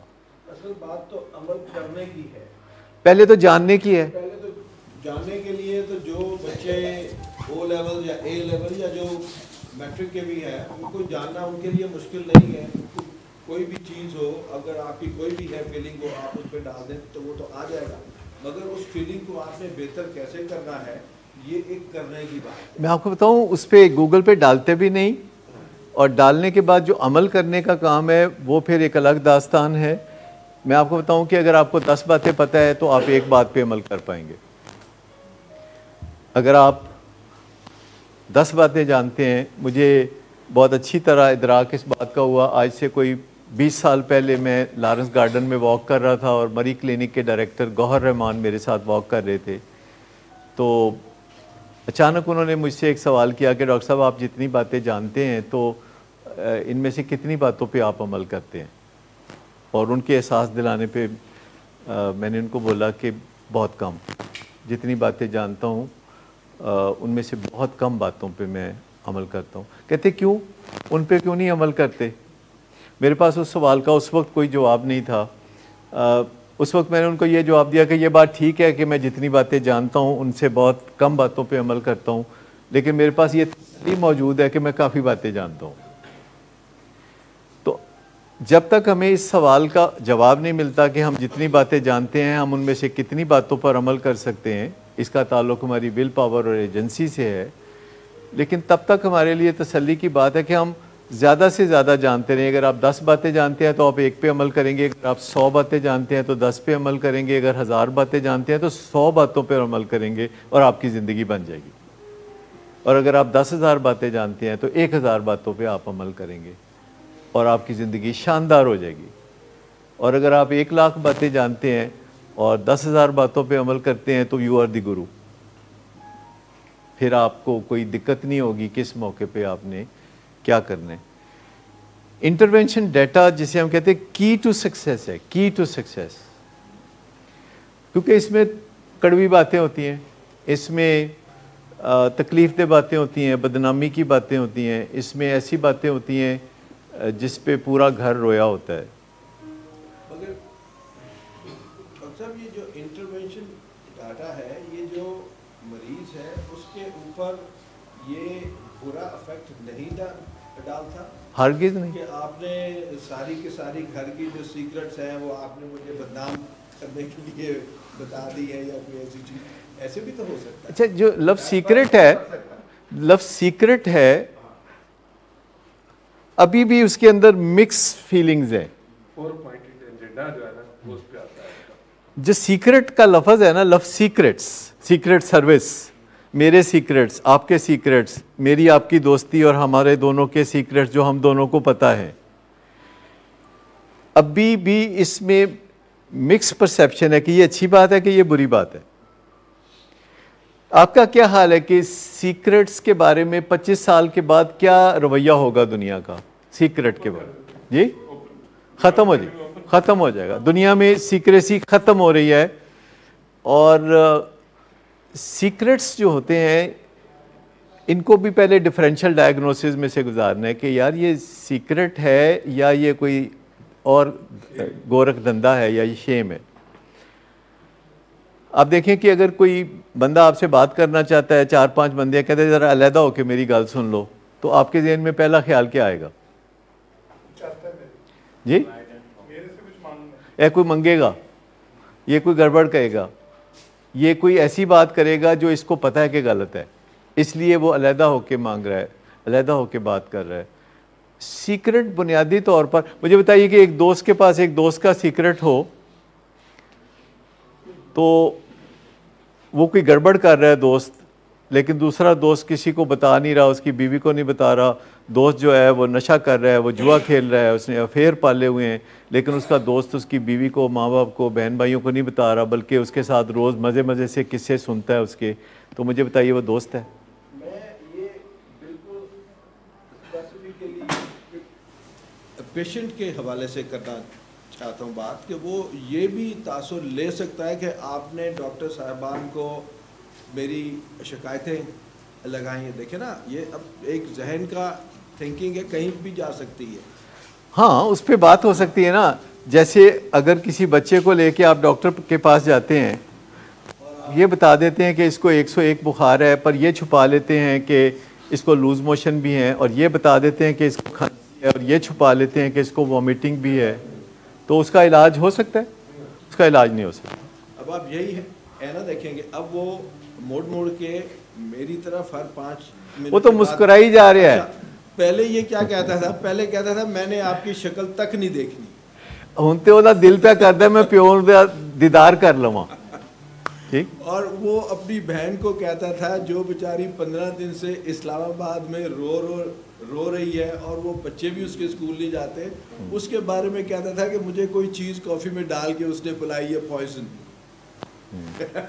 ठीक है ना, लेकिन वो बच्ची का भी ज़हन देखें कि वो रो रही है कि इसको रिस्परडॉल क्यों मिल रही है। नहीं, वो इस चीज़ से नहीं रो रही, वो इस चीज़ से रो रही है कि हम विलिंग वेज गए क्यों हैं, क्योंकि यहाँ पर कोई भी खुशी से नहीं आता, मजबूरी है हमारी। मतलब कहने का ये है कि उसकी तकलीफ ज़्यादातर जो मुझे इनकी अम्मी ने बताई कि उन्होंने कहा कि जब वो आएगी तो आपने ये कहना है कि रिस्परडॉल 2 मिलीग्राम दे रहे हैं, 4 मिलीग्राम नहीं दे रहे। तो मैंने कहा सानू झूठा थे ना लाओ, बहुत मेहरबानी, मतलब सच्चाई दे रस्ते ते असी चलन दी कोशिश कर रहे हैं, चल नहीं रहे, कोशिश कर रहे हैं। तो जो बंदा कोशिश कर रहा हो तो आप उसे थोड़ा बहुत सहारा देते हैं ना कि हाँ लगे रहो। असल बात यह है कि जो ऑनेस्टी और ट्रांसपेरेंसी है, ये 2 लफ्ज़ों में सारे आपके घर के मसाइल का हल छुपा हुआ है, ऑनेस्टी एंड ट्रांसपेरेंसी। और ये बड़ा मुश्किल काम है, ये आग के अंगारों पर चलने जैसा काम है, लेकिन अगर आप दिल अपना साफ़ कर लें तो अंगारे भी ठंडे हो जाते हैं। मैं आपको बताऊं कि जो ऑनेस्टी और ट्रांसपेरेंसी है उससे शिफा मिलेगी इस मर्ज़ से जिसे एडिक्शन कहते हैं। और एक चीज़ और बात है कि जो आपका सबसे बड़ा वहम होता है, जो ख़ास तौर पर मेरे दोस्तों का वहम है कि फिर ज़िंदगी तो बोर होगी, फिर जब नशा छोड़ देंगे, कोई गलत काम नहीं करेंगे, तो फिर ज़िंदगी फिर फ़ायदा की दौलत दा। कभी कभी ख्याल आता है सलमान के जो फिर नेक ही होना है तो फिर दौलत दा की फ़ायदा। हाँ? क्या आपको आता है कभी ख्याल कि मतलब फिर पैसे का की फ़ायदा, फिर मतलब मुझे ये 6 महीने पहले तक यही ख्याल था, लेकिन अब ये चेंज हो गया। मैं इस दफ़ा दुबई गया तो वहाँ पर मैं काफ़ी जाता था, यूफोरिक रिकॉल्स भी करता था। तो इस दफ़ा मैं घर ही रहा, तो मैंने मिस सामना नवाज को भी बताया था व्हाट इफ़ कि हम बुर्ज खलीफा नहीं गए, या अगर मैं यूके गया हूँ तो मैं टाइगर नहीं गया, मतलब कोई भी चीज़ अगर नहीं की तो की हो गया, अगली बारी उससे दिल चाहेगा तो चले जाएंगे। हाँ, इसी तरह आप मटन आपने छोड़ा है तो कभी अगर दिल करेगा तो आप खा भी लेंगे ना। देखिए, मटन के बारे में और चाय के बारे में दो डिफरेंट चीज़ें हैं। मटन के बारे में, चाय के बारे में दो डिफरेंट चीज़ें हैं। मसलन चाय एडिक्टिव है तो मैं आधा कप, 1 कप, पौना कप नहीं पी सकता, लेकिन मटन के बारे में मेरी पॉलिसी अभी भी यही है कि मैं विजिबल मटन अब नहीं खा सकता। विजिबल से मुराद है जो प्लेट पे नज़र आ रहा है। यहाँ गोभी गोश्त बनता है तो मैं कहता हूँ कि मुझे गोभी दे दे, और या दाल गोश्त बनता है तो मैं कहता हूँ मुझे दाल दे दें, क्योंकि वो कोई एडिक्टिव एलिमेंट नहीं है। और मेरे ख्याल में जो दाल के अंदर या गोभी के अंदर उसका यखनी या कोई चीज़ आती है वो प्रोटीन नहीं होती। साइंस कहती है कि वो प्रोटीन नहीं होती। लोग यखनी प्रोटीन समझ के पीते हैं तो वो प्रोटीन नहीं होती। लेकिन सर ये जो इंटरवेंशन डाटा है, I want to link it to eating disorder, जो कि मुझे ईटिंग डिसऑर्डर है, मेरा इतना वेट है। हाँ, तो ईटिंग डिसऑर्डर के साथ आप इसका इंटरवेंशन डाटा क्या कहेंगे जी? हमने बड़ा कुन्ना खाया था, तो मतलब हाउ लोग बातें करते हैं क्यों जी, कर देने की नहीं गला कि वो जड़ा साल पहले कुन्ना खादा सी।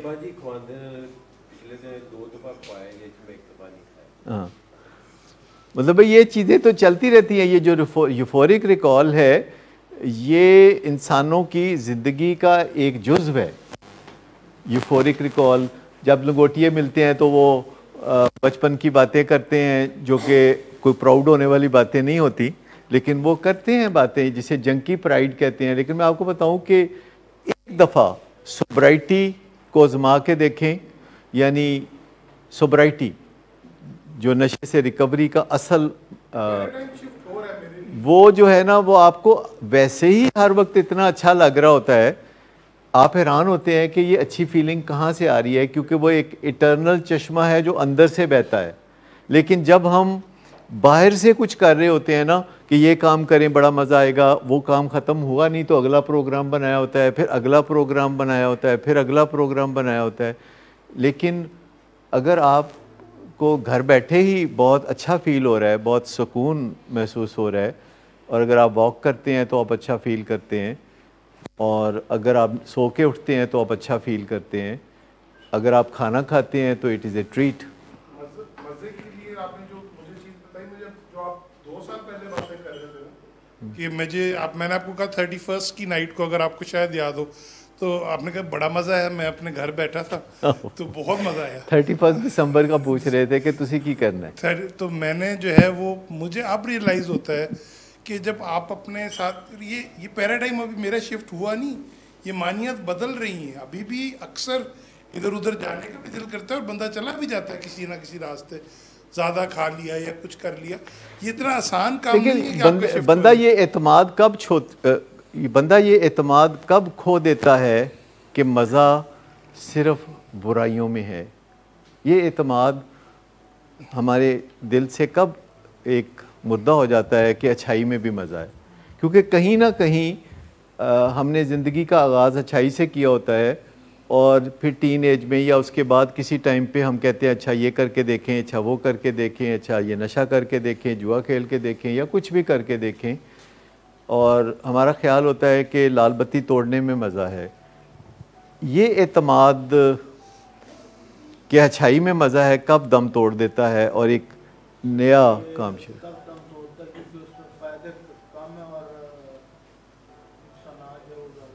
किस चीज़ में? अच्छाई में।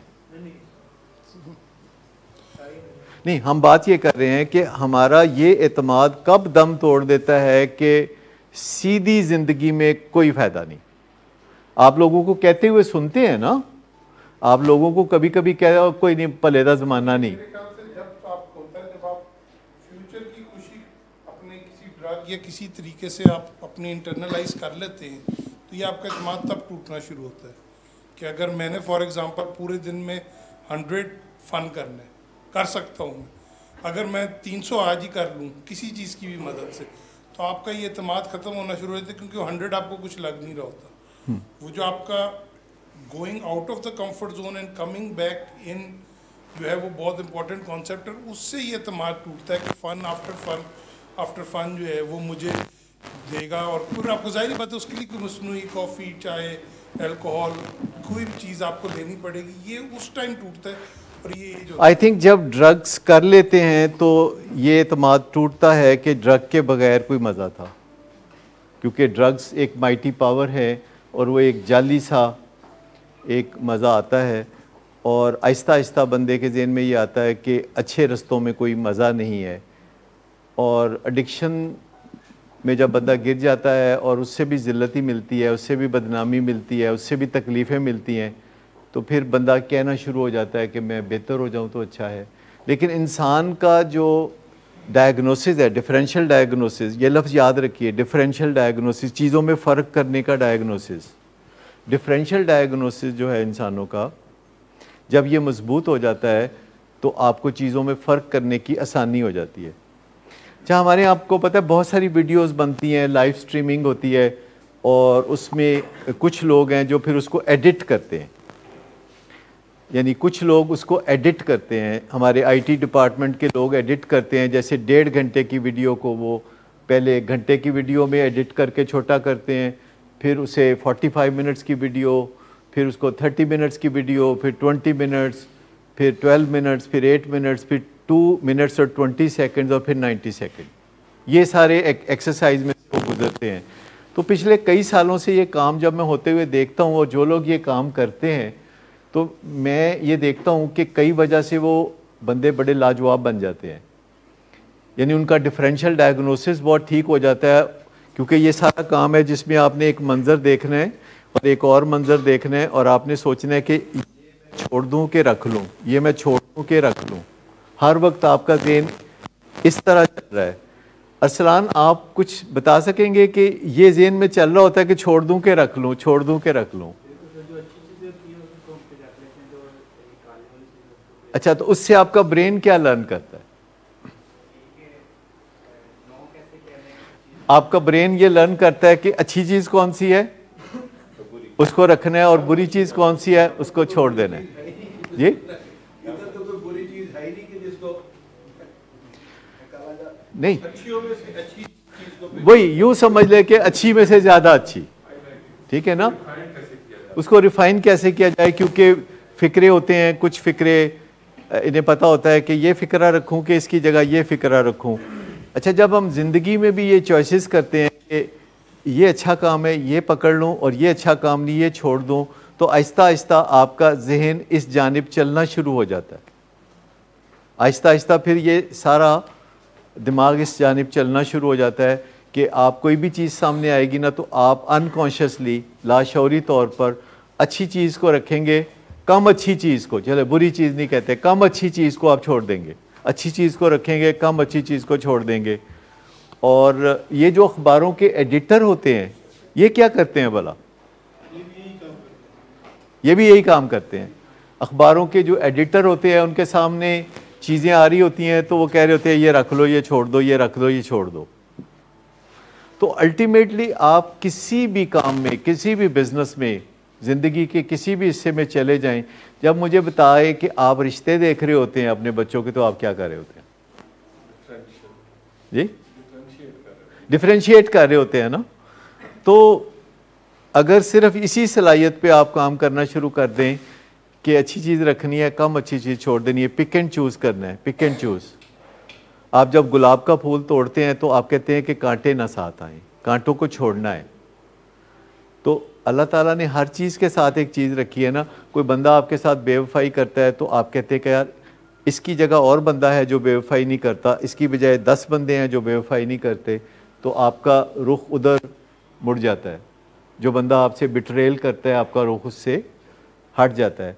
लेकिन ये तब होगा अगर आपने अपने दिमाग की ट्यूनिंग की हुई है कि मैंने क्या पकड़ना है और क्या छोड़ना है, क्या पकड़ना है और क्या छोड़ना है। अब्दुल सलाम, आप बता सकते हैं कि आया आपकी ये ट्यूनिंग हुई है कि ये मैंने पकड़ना है, ये मैंने छोड़ना है, ये मैंने पकड़ना है, ये मैंने छोड़ना है? जी सर, ये हो जाती है ओवर द टाइम। लेकिन मैं इसके साथ एक और भी देख रहा था, वो मैंने एक किताब पढ़ रहा था, सक्सेस हैबिट्स, नेपोलियन हिल की जो है जी। तो उसके अंदर वो एक उसमें पार्ट था एक्यूरेट थिंकिंग का, कि how to become an accurate thinker. तो उसमें उन्होंने 3 बातें की थी कि एक 3 तरह की चीज़ें होती हैं, एक इंडक्टिव थिंकिंग, एक डिडक्टिव थिंकिंग और एक लॉजिकल थिंकिंग। मेरे ख्याल से अगर आप वो तीनों चीज़ में फ़र्क पहचान लेते हो तो फिर आप एक्यूरेट थिंकर भी बनते हो। तो उसमें भी डिफ्रेंशिएट करने के लिए यही चीज़ मेरी उसमें भी यूज़ हुई थी और फर्दर बेहतर हुई थी। तो एक तरह से हमारा दिमाग का जो डिसीजन मेकिंग का हिस्सा है, अगर इसकी इस्लाह हो जाए, डिसीजन मेकिंग का जो पुर्जा है हमारे अंदर, जहाँ डिसीजन मेकिंग होती है वहाँ डिसीजन क्विक होना शुरू हो जाए, जैसे कि एक वीडियो एडिटर करता है जी,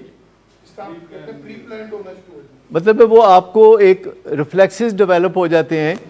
क्योंकि मैं चंद दिन पहले अरसलान के साथ बैठ के तो एक वीडियो की एडिटिंग करा रहा था और मैं जो बोल रहा था या जिस ख्याल का इजहार कर रहा था तो ये साथ साथ उस पर अमल करी जा रहे थे, यानी इनका वो रिफ्लेक्स है। और मैं थोड़ी देर में गौर भी कर रहा था कि ये इतनी जल्दी कैसे कर देते हैं। मैं कहता हूँ कि ये बीच में से काट दो, ये 2 लफ्ज़ काटो, ये बीच में ये जो नॉन वर्ड है ये काट दो, तो आप फ़ौरन ही कर रहे थे। तो मैं बाद में सोचा कि ये अब आपके लिए सेकंड नेचर बन गई हुई है, जैसे कि गाड़ी ड्राइव करना, और ये जो डिसीजन मेकिंग भी है ये भी सेकंड नेचर बन जाती है और आपको सोचना नहीं पड़ता, आपको विल पावर यूज़ नहीं करनी पड़ती।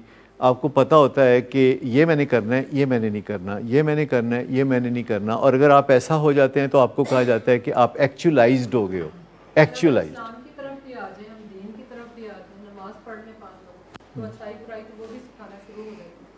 हाँ,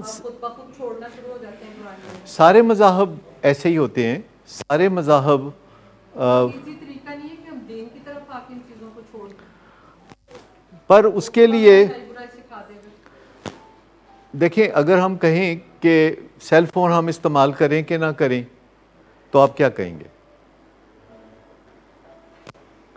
तो अगर हम दीन के तरीक़ों पे चलें, सेल फ़ोन ना इस्तेमाल करें तो अच्छे तरीकों पे यूज़ करें ना। नहीं, उसको करें ही ना, उसका नेमुल बदल नहीं, उसका मज़हब उसका नेमुल बदल बना लें। अगर हम सेल फ़ोन इस्तेमाल ना करें और जैसे लोग मसवाक करते हैं, टूथब्रश इस्तेमाल नहीं करते या दांतों को साफ़ करने वाली धार वाली मशीन इस्तेमाल नहीं करते, तो हर चीज़ का एक अपना अपना मकाम है। जो बीमारियों का इलाज होता है वो मौजूदा एविडेंस बेस्ड साइंस के मुताबिक होता है, जब मज़ाहब से नहीं होता। मज़ाहब से कौन सा काम होता है? मज़ाहब से काम होता है जो साइंस से नहीं होता। याद रखिए कि साइंस नीचे का काम करती है, ये यहाँ से नीचे का जो काम है वो सारा साइंस करती है, यहाँ से जो ऊपर का काम है ना वो मज़ाहब करते हैं। जो नीचे का काम होता है ना, रफ वर्क, बेसिक वर्क, वो साइंस करती है। मुझे बता दिए, घर में नीचे का काम कौन करता है तो ऊपर का काम कौन करता है? आपके घर में नीचे का काम कौन करता है, ऊपर का काम कौन करता है? जी, नीचे का काम मुलाजमीन करते हैं, ऊपर का काम आप करते हैं। इसी तरह मज़हब ऊपर का काम करता है जब बेबसियाँ सामने आती हैं, और मज़हब is for all the time. वो 50 साल पहले भी ज़रूरत थी, वो 50 साल बाद भी ज़रूरत होगा, वो 500 साल पहले भी ज़रूरत थी, वो 1000 साल पहले भी ज़रूरत थी। तो जहाँ हमारी बेबसी आ जाएगी, और वो 3 मकाम है जहाँ बेबसियाँ आती हैं। एक है जहाँ अनसर्टेनिटी आती है, वहाँ मज़हब का सहारा ले लें। मसलन आपको लगता है कि मेरा बच्चा 2 साल से नशा नहीं कर रहा, जैसे किसी दिन कर लिया तो की बनेगा, और आपको अनसर्टेनिटी तंग करने लगती है, तो आप कहते हैं कि या अल्लाह इत्थे मैं बेबस हाँ, तो ही कुछ करेंगा। क्योंकि बेबसी, अनसर्टेनिटी, अनप्रिडिक्टेबिलिटी, अनकंट्रोलेबिलिटी, जब कोई कंट्रोल में नहीं आता और आप किसी को कहते हैं कि मेरी बात मानो और वो उठ भागता है, तो फिर आप कहते हैं कि अच्छा इत्थे अल्लाह दी मर्जी। तो ग्रेसफुली का लफ्ज़ हम इस्तेमाल करते हुए, लेकिन साइंस ने चीज़ों को स्ट्रक्चर की शक्ल दी है, ऐसे ढांचे में तब्दील कर दिया है कि जहाँ स्टेप बाय स्टेप आप काम कर सकते हैं। मिसाल के तौर पर मज़हब कहता है कि कम खाओ, लेकिन साइंस बताती है कि किस चीज़ में कितनी कैलोरीज होती हैं। तो फ़र्क आ गया ना कि मज़हब ने आपको ब्रॉडर प्रिंसिपल दे दिए, ठीक, और साइंस ने आपको स्टेप बाय स्टेप प्रोग्राम दे दिया।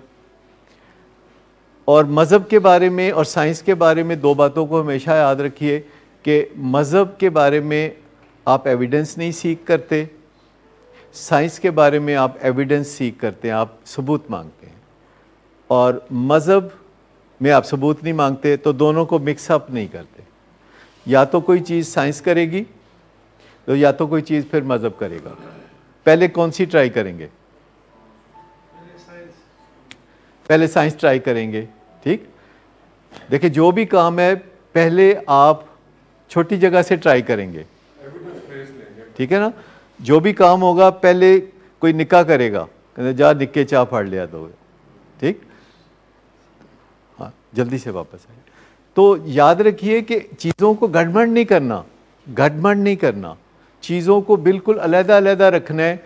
जब तक कड़ाके ना निकलें तब तक मज़हब की तरफ नहीं जाते चीज़ों के लिए।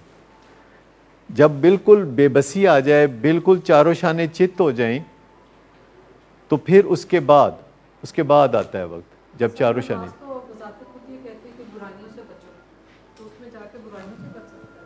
ज़रूरी नहीं, आपने बहुत सारे लोगों को देखा होगा कि जो नमाजें भी पढ़ते हैं और बुराइयां भी करते हैं, ठीक। ये बहुत सारी चीज़ें हैं जिनको गड़बड़ करने का फ़ायदा नहीं। बारहा आप में से कोई ना कोई ये सवाल उठाता है, लेकिन मैं आपको बताऊं कि जो साइंस होती है इट इज़ फॉर एवरीबॉडी, मज़हब अपना अपना। और बहुत सारे लोग होंगे जो हो सकता है कि मुसलमान ही ना हो सकता है कि वो मुसलमान हो तो हमारे अकीदे के मुसलमान ना हो। बहुत सारे लोग हो सकते हैं कि वो किसी हायर पावर में यकीन रखते हों, और साइंस सबकी मदद करने की पाबंद है। और अगर कोई सर्जन है तो वो हर एक का ऑपरेशन करेगा, चाहे कोई क्रिश्चियन हो चाहे कोई मुसलमान हो। स्पिरिचुअलिटी है जो इन बिटवीन कनेक्शन है, रूहानियत जिसको कहते हैं, वो इंसानों के दरमियान जोड़ने वाली चीज़ है। तो उसकी तरफ तवज्जो देने के लिए कहते हैं जब एडिक्शन का मामला हो, जब साइकेट्रिक इलनेसेस का मामला हो। जी, अभी आप नमाज़ों की बात कर रहे थे, तो एक मेरे साथ एक चीज़ होती थी कि जब मैं ड्रग एडिक्शन के दौरान था, तो मेरा ये स्पेसिफिकली एक ही बना हुआ था कि नमाज़ पढ़ने से पहले मैंने ज़रूर ड्रग्स करनी है, क्योंकि नमाज के अंदर जब आप एक फ्लो में होते हो और जिस तरीके से आप उसमें सजदा करते हो तो उससे बस ज़्यादा होता है। तो मेरे लिए अभी कुछ अर्सा पहले तक मेरे लिए जुमे की नमाज़ पढ़ने जाना, ईद की नमाज़ पढ़ने जाना, वो भी बड़ा स्लिपरी होता था। तो मैंने बाबा के साथ ये बात शेयर की थी, तो ओवर द टाइम अब जाके सही हो गया वह चीज़। आपने सुनी बात? क्या बात सुनी भला?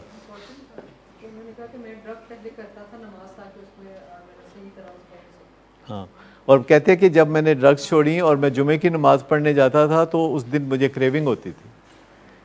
अब मैं और क्या कहूँ, एक direct from the horse mouth.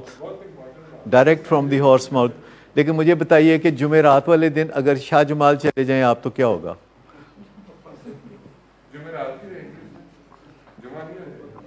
जुमेरात वाले दिन अगर आप शाह जमाल जाएंगे रात को वहाँ पे, तो पूरे इलाके में, मैं वहाँ 4 साल रहा हूँ, पूरे इलाके में हर जुमेरात की रात को 11 बजे पूरे इलाके में हज़ारों रिक्शे वाले, हज़ारों मोटरसाइकिलों वाले, हज़ारों गाड़ियों वाले आते हैं। वहाँ कोई ढोल वाला था, पप्पू ढोल वाला, वो ढोल बजाता था, सब लोग चरस पीते थे और उससे वो बहुत नेक महसूस करते थे। आपने कभी सुना चरस पी के बहुत ही बंदा नेक महसूस करता है? हाँ जी, मैं शेयर करना चाहता हूँ कि रिलीजन और ट्रीटमेंट को मिक्स नहीं करें, ना करें प्लीज़, ना करें। मेरी एक एम्प्लॉई है जो कि मैं जब आपसे मिलाने वाला हूँ जल्द उन्हें, वो मेरी फार्मासिस्ट है और उनको ये दवाइयों वगैरह का पता है। तो वो मुझे कल आके मेरे पास, जब उन्हें पता चला कि मैं थेरेपी में जाता हूँ, तो मुझे कल आके कहने लगी कि सर आप थेरेपी में जाते हैं तो आप मुझे बताएं कि क्या मुझे ना लोगों ने कहा है कि तस्बीह कम करें, और गुजरांवाला से मेरे ऑफिस आती हैं और वापस जाती हैं, तो तस्बीह कम किया करें, उससे आपका, और मैं कहते इससे तो आपको कोई प्रॉब्लम नहीं होना चाहिए। कहती नहीं, अल्लाह मियाँ नाराज़ नहीं हो जाएगा अगर मैं तस्बीह करूँगा। फिर मैंने आपकी बात रिपीट की कि अल्लाह मियाँ 70 माओं से ज़्यादा प्यार करने वाले, और जिस बंदे का इस बात पे अकीदा हो, तो साइंस आपने जो बात पहले की थी, ये मेरी बड़ी कोशिश है इस सब्जेक्ट और सीखने की कि जो चीज़ हमें समझ आ गई है दुनिया के बारे में वो साइंस है और वो किताबों में है और उसका प्रूफ है, और जो उससे ऊपर की बात है वो अल्लाह मियाँ और रिलीजन और उससे हायर पावर में। तो जो समझ आ गई चीज़ इंसानों ने समझ ली है, उसको इंसान बन के समझना चाहिए, और बाकी जो है वो अल्लाह मियाँ पे छोड़ देनी चाहिए। और ये तो मैं आपको बताऊं कि जो इंटरनेशनल प्रोग्राम है रिकवरी के लिए, ड्रग्स से रिकवरी के लिए जो इंटरनेशनल प्रोग्राम है, उसका जो दूसरा स्टेप है और जो तीसरा स्टेप है वो बाकायदा इस तरफ तवज्जो दिलाता है। और दूसरा स्टेप ये है कि came to believe that a power greater than my self could restore me to sanity. Came to believe यानी अब मैंने मान लिया कि कोई ताकत है जो मेरे से बालातर ताकत है, वो मेरा दिमाग ठीक कर सकती है, वो मेरी सैनिटी को रिस्टोर कर सकती है। अच्छा, इसके बारे में वो ये कहते हैं कि ये जो बालातर ताकत है ये खुदा भी हो सकती है और आप और खुदा के दरमियान कोई हस्तियां भी हो सकती हैं। लेकिन तीसरे स्टेप में फिर सीधी सीधी बात कर दी, और तीसरे स्टेप में बड़ी सीधी सी बात कर दी, और उसके अल्फाज ये हैं कि मैंने फ़ैसला कर लिया कि अपनी ज़िंदगी और अपनी मर्ज़ी का रुख खुदा की जानिब मोड़ दूंगा जैसा कि मैं खुदा को समझता हूँ। यानी थर्ड स्टेप जो है कि मैंने फ़ैसला किया कि अपनी ज़िंदगी और अपनी मर्ज़ी का रुख खुदा की तरफ मोड़ दूंगा जैसा कि मैं खुदा को समझ, as I understand God.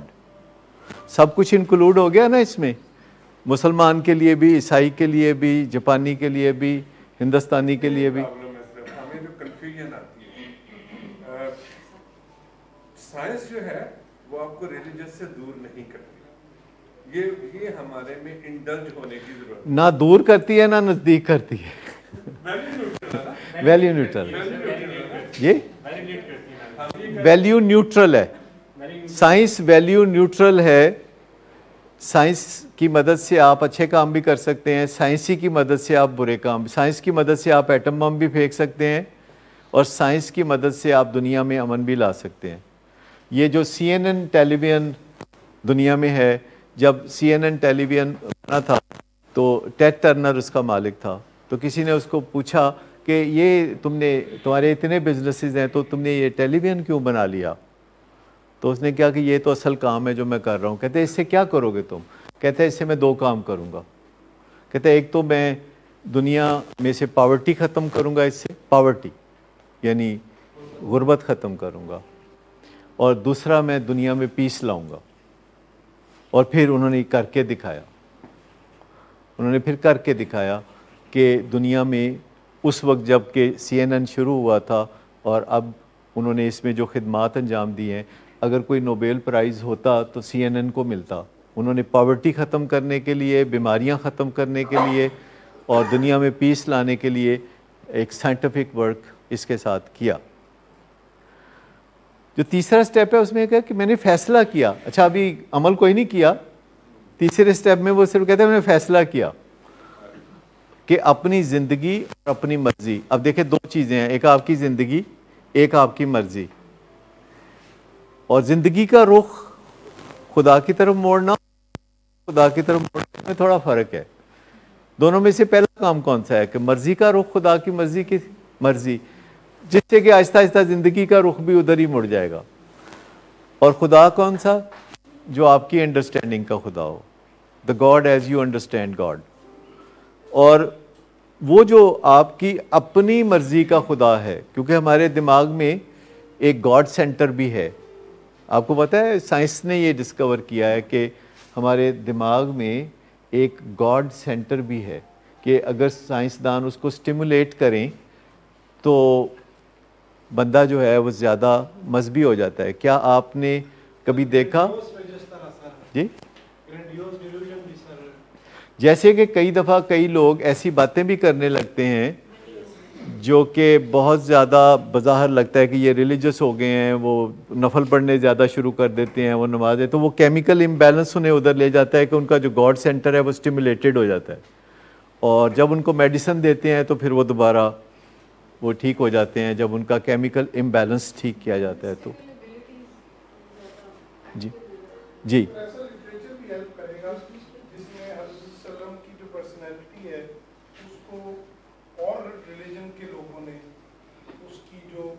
Validation है कि नंबर 1 पे उनको रखा गया है। आर्मस्ट्रांग ने जिसका 100 बेस्ट पर्सनैलिटीज पे किताब लिखी, तो वो साइंस ने सल्लम को उनके पास तो रिलीजन का ये मतलब मुसलमानों का कीदा तो नहीं था। ऐसा लिटरेचर अगर कोई दे तो उससे भी हेल्प मिलेगी मेरे जैसों को भी, और जो मेरी वालदा जैसे भी हैं कि उनको बार बार वो वापस देखिए किसी भी काम को करने के बेशुमार तरीके हो सकते हैं, और एक तरीका हो सकता है जो स्ट्रक्चर्ड तरीका हो सकता है। किसी काम को करने का बैनुल अक़वामी तरीका हो सकता है। मिसाल के तौर पर दिल में स्टेंट डालने का कोई बैनुल अक़वामी तरीका होगा? ऐसा नहीं हो सकता कि हम लाहौर में कोई अपना ਉਹਦੇ ਚ ਕੋਈ शाह जमाल पा दईए, नहीं हो सकता ना। हाँ, शाह जमाल का बंदा हो सकता है, लेकिन जो एक स्टैंडर्डाइज चीज़ें हो गई हैं ना, बेस्ट प्रैक्टिसेस जिसको हम कहते हैं। देखिए दुनिया में बेस्ट प्रैक्टिसेस हैं, आप मैकडोनल्ड में जाएं तो वहाँ बेस्ट प्रैक्टिसेस हैं। आप भी चाहें तो अपने रेस्टोरेंट में वो चीज़ कर सकते हैं। दुनिया में हर रेस्टोरेंट में बेस्ट प्रैक्टिसेस अपनाने की कोशिशें की जाती हैं। तो जो बेस्ट प्रैक्टिसेस जब बन जाती हैं दुनिया में, जैसे एयरपोर्ट पे जाना है तो उसकी बेस्ट प्रैक्टिसेस हैं, और आप एयरपोर्ट पे जाते हैं तो वो आपकी तलाशी लेते हैं और दिन ब दिन उसको रिफ़ाइन करते चले जा रहे हैं। नई चीज़ उन्होंने ये ऐड किया है कि अब आपको एक स्टूल पे खड़ा करते हैं, ज़मीन से 10 इंच ऊंचा स्टूल, उस पे आप खड़े हो जाते हैं तो फिर वो आपकी सही तरह तलाशी लेते हैं। यानी ये बेस्ट प्रैक्टिस है। अब उन्होंने बेल्ट उतरवानी शुरू कर दी है लाहौर एयरपोर्ट पे भी, और हालांकि वो कह सकते थे अच्छा यार कलमा सुना, कर सकते थे ना, या मथे ते मराबे तेरे चल तू निकल जा। तो ये चीज़ें नहीं हो सकती। ये आपकी तमन्ना बड़ी मज़े की है, बड़ी खूबसूरत है, लेकिन मैं आपको बताऊं कि दुनिया में जो बेस्ट प्रैक्टिसेस हैं वो यूनाइटेड नेशंस से आती हैं, वो WHO से आती हैं, जहां दुनिया का हर मुल्क अपनी नुमाइंदगी देता है। एक नुमाइंदा होता है जो मुस्तकिल नुमाइंदा होता है, जो रहता ही UNO के दफ्तर में है। पाकिस्तान का भी एक मुस्तकिल मंदूब जिसे कहते हैं, पहले मलीहा लोधी थी, अब पता नहीं कोई और है। तो दुनिया के जितने भी ममालिक हैं वहाँ का एक एक बंदा उन्होंने भेजा है कि जी अपने मुल्क की नुमाइंदगी करें, और उसके बाद वो सब मिल के जब फैसले करते हैं तो वो उस फैसले पे बाइंडिंग होती है। जैसे कोरोना वायरस है तो जो WHO कह रही है, चाइना भी मान रहा है, इटली भी मान रहा है, सऊदीया भी मान रहा है, हर कोई मान रहा है।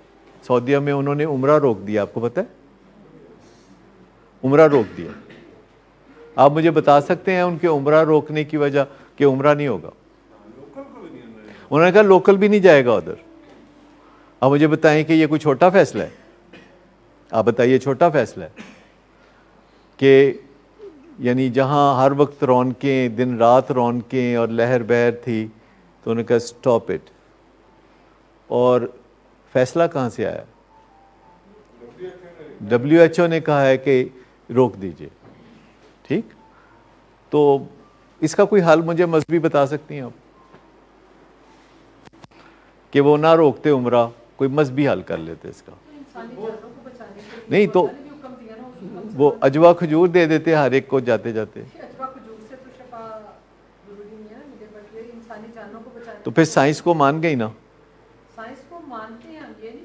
बस सिंपल सी बात आप समझ गई है ना कि अगर सऊदी अरेबिया जहाँ के पूरी दुनिया का एक निज़ाम चल रहा था, उनकी रोज़ी रोटी भी वही है, और मक्का मुकरमा में और मदीना मुनव्वरा में दुकानदार रो रहे होंगे क्योंकि उनकी आमदनियाँ, होटल खाली, एयरलाइन खाली, दुकानें खाली, और कोई भी दुकानदार जो है सारा दिन कुछ भी नहीं बेच सकता क्योंकि तो चीज़ें तो बिकती थी जब उम्रा करने वाले लोग आते थे। तो कितने प्रेशर्स होंगे, लेकिन उन्होंने बात कहाँ की मानी? उन्होंने यूनाइटेड नेशंस की बात मानी। उन्होंने कहा कि देखिए ये सारी दुनिया का मसला है, इंसानों की ज़िंदगी को ख़तरा है, और चाइना वालों ने अपनी जो एक्सपोर्ट है वो बंद की हुई है, अपनी इंपोर्ट बंद की हुई है। चाइना का रोज़ाना इतना नुकसान हो रहा है जितना हमारा सालाना बजट है, हमारे सालाना बजट के मुताबिक उनका नुकसान हो रहा है। और अभी पाकिस्तान को मेरा ख्याल है इसका कोई नुकसान नहीं हुआ क्योंकि पाकिस्तान चाइना की चीज़ें जो हैं, क्योंकि हमारी जो 90% रॉ मटीरियल भी, दूसरी चीज़ें भी वो चाइना से आती है। लेकिन मेरा ख्याल है चाइना का कोरोना वायरस भी 2 नंबर होगा। ये हमारा सर ये बीमारियाँ जो होती हैं ना, ये 1 नंबर 2 नंबर नहीं होती। अच्छा, साइंस ने प्रूव की होती है कि वही होती है। लेकिन बारे में हकायक जानते हैं। तो थोड़ा सा अंडरस्टैंडिंग अगर हम ये पैदा कर लें कि जो साइंस का काम है वो नीचे का काम है, जो मज़हब का काम है वो ऊपर का काम है, जिसकी लॉजिक कोई नहीं होती, जिसका सबूत कोई नहीं होता, वो हमारी एक्स्ट्रा हेल्प है शॉर्टफॉल को कवर करने के लिए। साइंस का काम है जितनी हमारी सकत है उससे ताल्लुक़ रखता है, और मज़हब का काम है जो हमारी सकत से बाहर है वो उससे ताल्लुक़ रखता है। क्या मुझे बताइए, आपकी ज़िंदगी में ऐसे वाक़यात नहीं गुजरे कि आपने अपना पूरा ज़ोर लगाया और फिर भी थोड़ी कसर रह गई पर आपका काम हो गया? कभी आपने देखा अपनी ज़िंदगी में कि मैंने बेशुमार दफ़ा देखा कि कभी 60% काम किया, कभी 65% किया, कभी 70% किया, 100 दफ़ा तो तौफीक ही नहीं हुई 100%, लेकिन काम हो गया। ये हम सब अपनी ज़िंदगी में जानते हैं कि अगर अपने हिस्से का काम पूरा करेंगे, यानी साइंटिफिक लेग वर्क पूरा करेंगे, तो काम हो जाएगा। काम नहीं रहता। वो अल्लाह का फार्मूला बड़ा अजीम है ना, क्योंकि उसने दुनिया की ज़िम्मेदारी अपने कंधे पे उठाई हुई है और बंदों को कहा कि बस जोर लाओ पूरा। अपना जोर लगाने के बाद, हाँ, इसी से तो मैं कहता हूँ ना कि मुझे ज़िंदगी में अपनी हर दुआ कबूल होती हुई अगर नज़र आई तो इसका मतलब ये तो नहीं कि मैंने काम पूरा किया।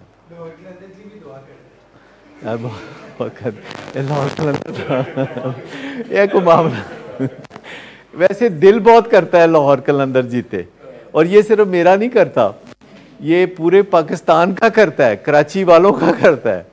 तरसी आ गया लाहौर कलंदर से। ये भी एक तरीका होता है ब्रांड बनने का। ब्रांड तो वो नंबर 1 है, और उन्होंने पाकिस्तान की टीम के लिए बड़े काम किए हैं, उन्होंने पीसीबी के लिए बड़े काम किए हैं, उन्होंने हार जीत के लिए काम नहीं किए। इन दी लॉन्ग रन एक ही सर्वाइवर है और वो लाहौर कलंदर है, मैं आपको बताऊँ। इन दी लॉन्ग रन बाकी टीमों के मालिक बदलते रहेंगे, बाकी टीमों के नताइज बदलते रहेंगे, लेकिन ये जो उनका जो वर्क है, जो कि मैं बहुत अच्छी तरह देखता रहता हूँ, पूरे पाकिस्तान में जाते हैं, they spend a lot of money, और दूर गाँव से बंदे उठा के उनको क्रिकेट में डालते हैं, टैलेंट हंट करते हैं। बाकी किसी टीम ने कभी कोई टैलेंट हंट नहीं किया, लेकिन कोई फार्मूले में कहीं कोई एक आध मिर्च मसाला थोड़ा कम है, वो किसी दिन भी पूरा हो जाएगा। तो अल्लाह करे, मतलब लाहौर वालों को तो ये काफ़ी शर्मिंदगी होती है, दूसरे शहरों के लोग जब बात करते हैं तो लाहौर वाले वैसे तो कहते थे जमिया ही, जिन्हें लाहौर नहीं देखा और जमिया ही नहीं, तो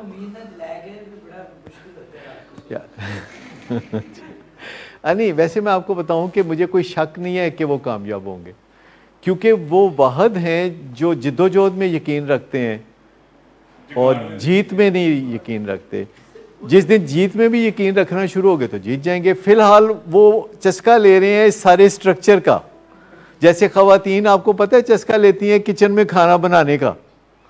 खाना खुना कोई नहीं, बनाना है, और बना के फिर कहना है कि किहो जैसी दसो किहो जैसी। या फिर जैसे विंडो शॉपिंग करती है, हाँ वो भी तो चस्का ही है, विंडो शॉपिंग करके नहीं, मैं तो पॉजिटिव की बात कर रहा हूँ कि लाहौर कलंदर ने ये जिम्मेदारी कहाँ से उठा ली कि सारे पाकिस्तान में देहातों में जाके तो टैलेंट को हंट करेंगे, उसमें बड़े पैसे खर्च होते हैं। जब इन्होंने टैलेंट हंट किया पिछले साल और उसके बाद बेपनाह रकम खर्च की, और ये उनका वैसे मुझे लगता है कोई बिज़नेस है कि जिसमें काफ़ी आमदनी है, तो ये उनका शुगल है। ये मुझे ऐसे लगता है कि बिज़नेस कोई और है, शुगल कोई और है। शुगल वो होता है जिस पे इंसान बस खर्ची करना पसंद करता है, और बिज़नेस वो होता है जो विन विन होता है कि वापस भी कुछ मिले। और ये चीज़ें दुनिया में चलती रहती हैं, बड़े हमेशा से चलती रहती हैं। हमारा डायबिटिक्स इंस्टीट्यूट ऐसा ही प्रोजेक्ट है कि 25 साल हो गए हैं डायबिटिक्स इंस्टीट्यूट का हम प्रोजेक्ट चलाते हैं। उसको हमेशा विलिंग वेज सपोर्ट करता है, क्योंकि उसमें इतना नहीं होता पोटेंशियल कि वो अपने आप को चला सके। लेकिन डायबिटिक्स इंस्टीट्यूट जो सर्विसेज विलिंग वेज को देता है वो बड़ी लाजवाब सर्विसेज है कि हमारे पास हैंडी पोस्ट ग्रेजुएट्स हैं जो कि हमारे मरीज़ों को दर्द दिल से मदद फराहम करते हैं। अगर वो ना होते तो हम अपने पेशेंट्स की जिस्मानी सेहत के मामलात को इतना अच्छा स्मूथली हैंडल नहीं कर सकते थे। तो हर चीज़ का एक अपना रोल होता है, लेकिन ये एक पैशन की बात भी होती है। मेरी वालदा को डायबिटीज़ थी, तो ये एक बेसिक पैशन था कि मैंने कहा कि एक डायबिटीज़ का हॉस्पिटल होना चाहिए। नहीं इमरान अल्लाह रहम करे, कोई दुआ कबूलियत भी होती है, ना करो ये गल्लां।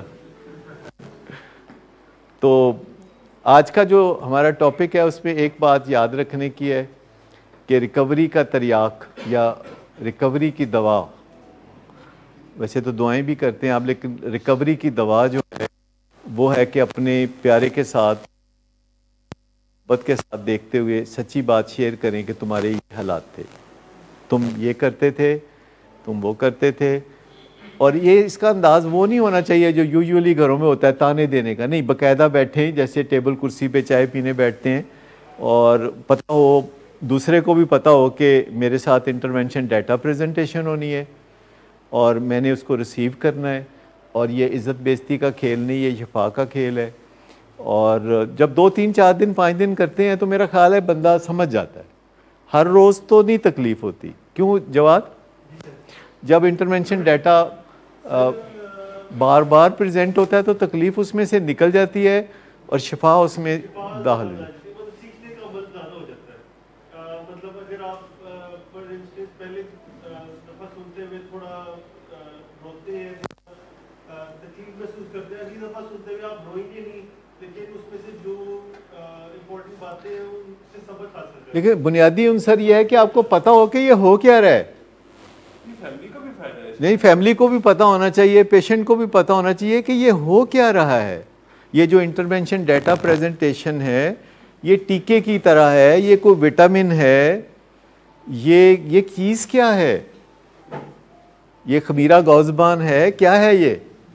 मतलब इसे जब आप पर्पसफुली सोचते हैं कि यार ये मेरे डिनाइल को तोड़ेगी। डिनाइल सबसे बड़ी एक रुकावट है जो हमारी ज़िंदगी को सुधरने नहीं देती।